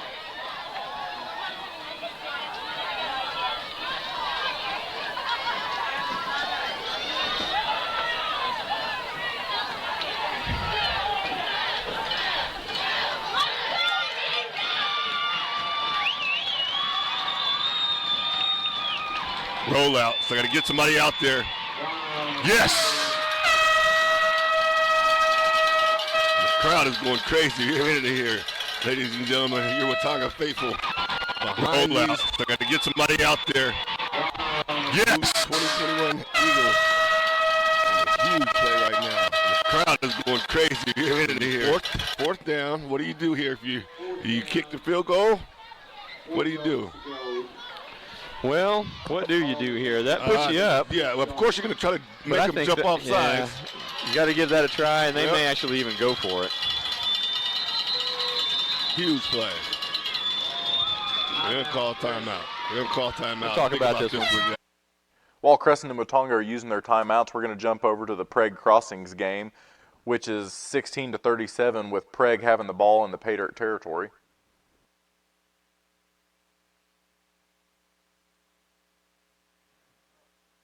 Second and 8.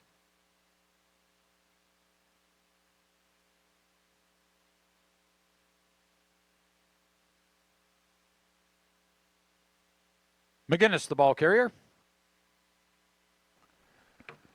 To conclude another one of the games that we weren't able to cover tonight because of technical issues, the Piedmont Wildcats will lose at Carl Albert to the Carl Albert Titans. That final score is Carl Albert 28, Piedmont Wildcats 10.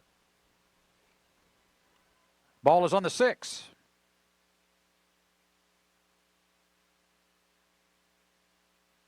McGinnis runs it in for the touchdown.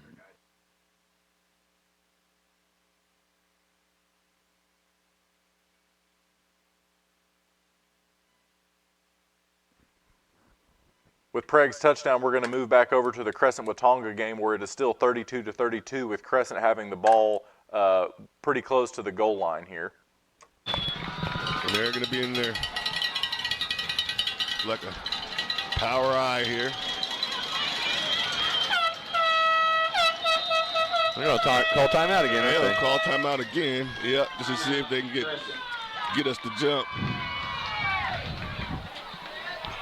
Yeah, he's wondering why they call timeout.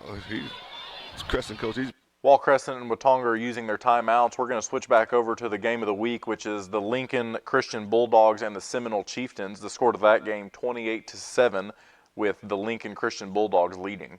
Down in the stat sheet because on that wheel route was wide open, but Klaus knew that he had contained, and he got all the way to the sideline, forced the ball carrier back inside. No gain as he was fortunate to get back to the 44. Second down and 10.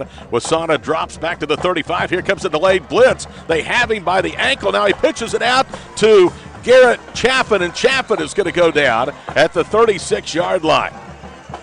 Wow.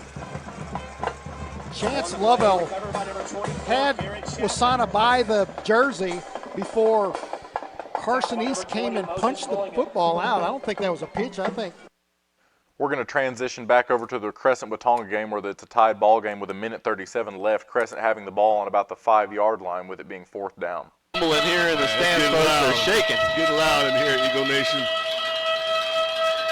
Wish he was here. 2-minute motion. 7. He's going to roll out. We got somebody.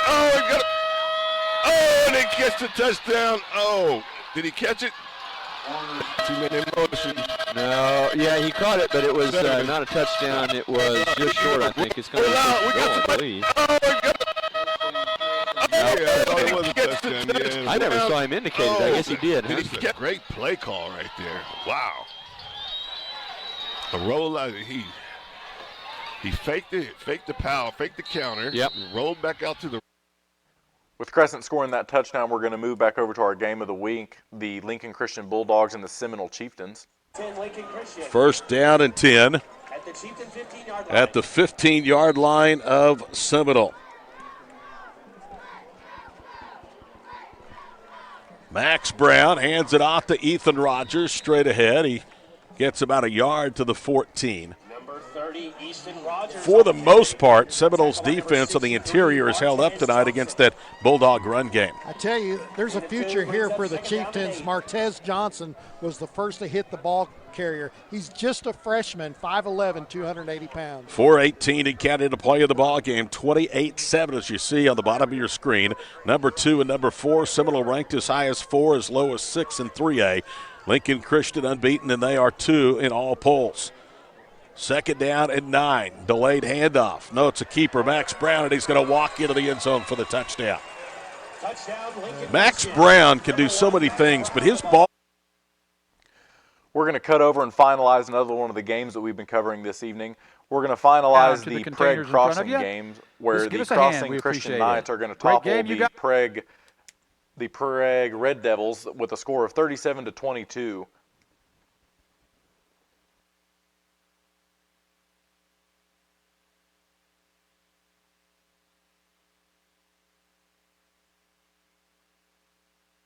We're going to jump back now to the Crescent-Watonga game.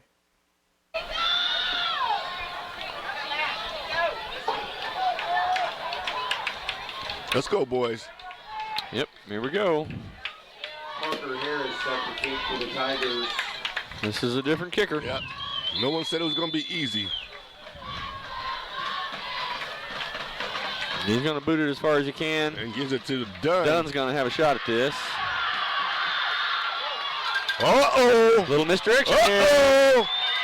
Uh-oh. Uh-oh. Magic happens. Uh-oh. Oh, no. You cannot do that. No. Does Crescent get the ball? No way. So Dunn fumbles there, and Crescent covers the ball, and that's probably the ball. They'll be able to run the clock out on us. Does Crescent get the ball? No way. Did I just see that? Oh, you got to feel for DeAndre Dunn. Yeah, and, you know, it doesn't happen to him much. He's a very careful, you know,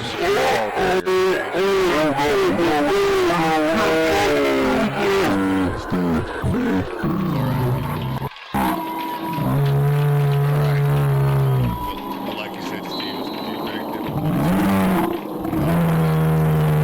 Yeah. We do have 3 timeouts. We do have.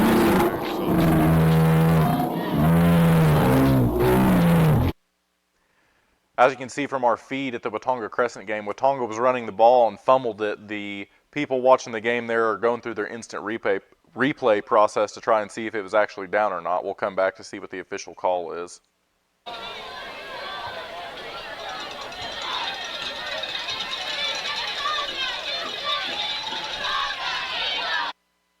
That looks like it's going to do it for us here at or there at Watonga. Crescent's going to beat the Watonga Eagles 38-32. Now we're going to transition to the game of the week. Like conduct against Seminole. Mike Snyder will not stand for that, I guarantee you. Especially on special teams. You know, generally, you don't have all the starters on the kick return team. A couple just little frustration or getting mad, but outstanding game by Lincoln Christian, and Coach Ricky did a great job when they're just up 21-7, running in that heavy set. His main objective was to bleed the clock. He did that. Not only that, they come up with 2 scores. All right, first down and 10, now back at the 15-yard line for the Chieftains. Wassenaw will turn, and he will hand it off as that's going to go to Garrett Chaffin. They hit him at the line of scrimmage, and he goes nowhere. What's next for these two teams? Lincoln Christian is off. In 2 weeks, they play Stigler at home. Seminole next week is at Westville, and that's a game that probably will determine second place in 3A District 3. Westville last week was undefeated until they ran into the buzzsaw that is Lincoln Christian, and that ball game fell by a final score of, I don't have it written down, I think it was 50-something to 10. It was really a lopsided game. Nice play by defensive lineman Jacob Kratzer there. He went right through unblocked for the tackle. Lincoln Christian averaging 46 a game. With 3 minutes to play, they have 35 on the board. And another handoff is, I think that's going to go to Jason Matisse this time. He'll get 2 to the 17. So third down and 8 upcoming with now under 3 minutes to play in the ball game. Number 6, Jason Batiste, the ball carrier. Nice lick by Isaac Otavo, and then also in on that play was Griffin Dyer, the guy that came up with that big interception to put the game away. By the way, kudos to Bryce getting this broadcast together tonight. He is operating under tough conditions. In fact, I'm going to share a picture on Twitter after this game at PlayByPlayGuy1 if you want to follow me, and you'll see the crow's nest we're working from tonight. Third down at 8, handoff again to Batiste, and he is close to the first down as he gets to the 24-yard line. Going to be about a half yard short. And now it'll be fourth down with 2:19 to play.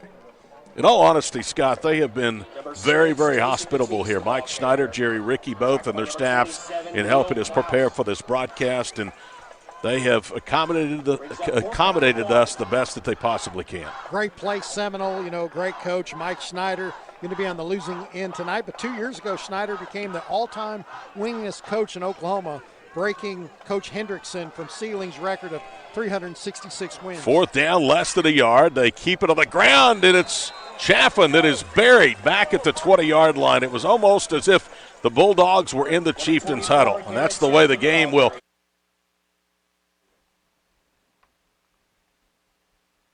That's going to conclude our coverage here at the Pay Dirt studio for all the games. Just a quick rundown of the scores of the games that we had this week. The Shattuck Indians at the Blacko Forgan Bulls. Blacko is going to win that game 40-12. That'll push the Blacko Bulls 6-1 on their season, making the Shattuck Indians 5-1. In a close game at the Ada Cougars at the Hara Panthers, the Hara Panthers will pull off a narrow victory with that one, the score being 38-33, moving Hara to a 5-2 on this season and moving the Ada Cougars to 2-5 in their season. Another one, the Washington Warriors at Lexington Bulldogs. The Washington Warriors will win that game 57-2, moving the Washington Warriors to 7-0 this season and making the Lexington Bulldogs 3-4. At the Kingfisher Yellow Jackets at the Perkins Tryon Demons, the Kingfisher Yellow Jackets will lose to the Perkins Tryon Demons 49-16. That'll make Perkins 5-2 this season and Kingfisher also 5-2. At the Piedmont Wildcats Carl Albert game that we weren't able to cover on the television deal today, the Carl Albert Titans will beat the Piedmont Wildcats 28-10, moving Carl Albert to 5-2 this season and the Piedmont Wildcats to 3-4. The Prague Red Devils at the Crossing Christian Knights. Crossings will beat Prague 37-22. Crossings now moves to 5-2 in their season, while the Prague Red Devils, previously undefeated, now move to 6-1. Watonga at Crescent at Watonga. The Crescent Tigers will narrowly beat the Watonga Eagles in a last-minute game, 38-32. Crescent now moves to 3-2 on their season, and the Watonga Eagles go 4-2. For me and Ethan Sunken, our producer here tonight, I'm Drew Baker. That'll conclude our Skordle Pay Dirt coverage. If you want to catch the end of the Lincoln Christian Bulldogs and the Seminole Chieftains, go on to Skordle TV or the Skordle app.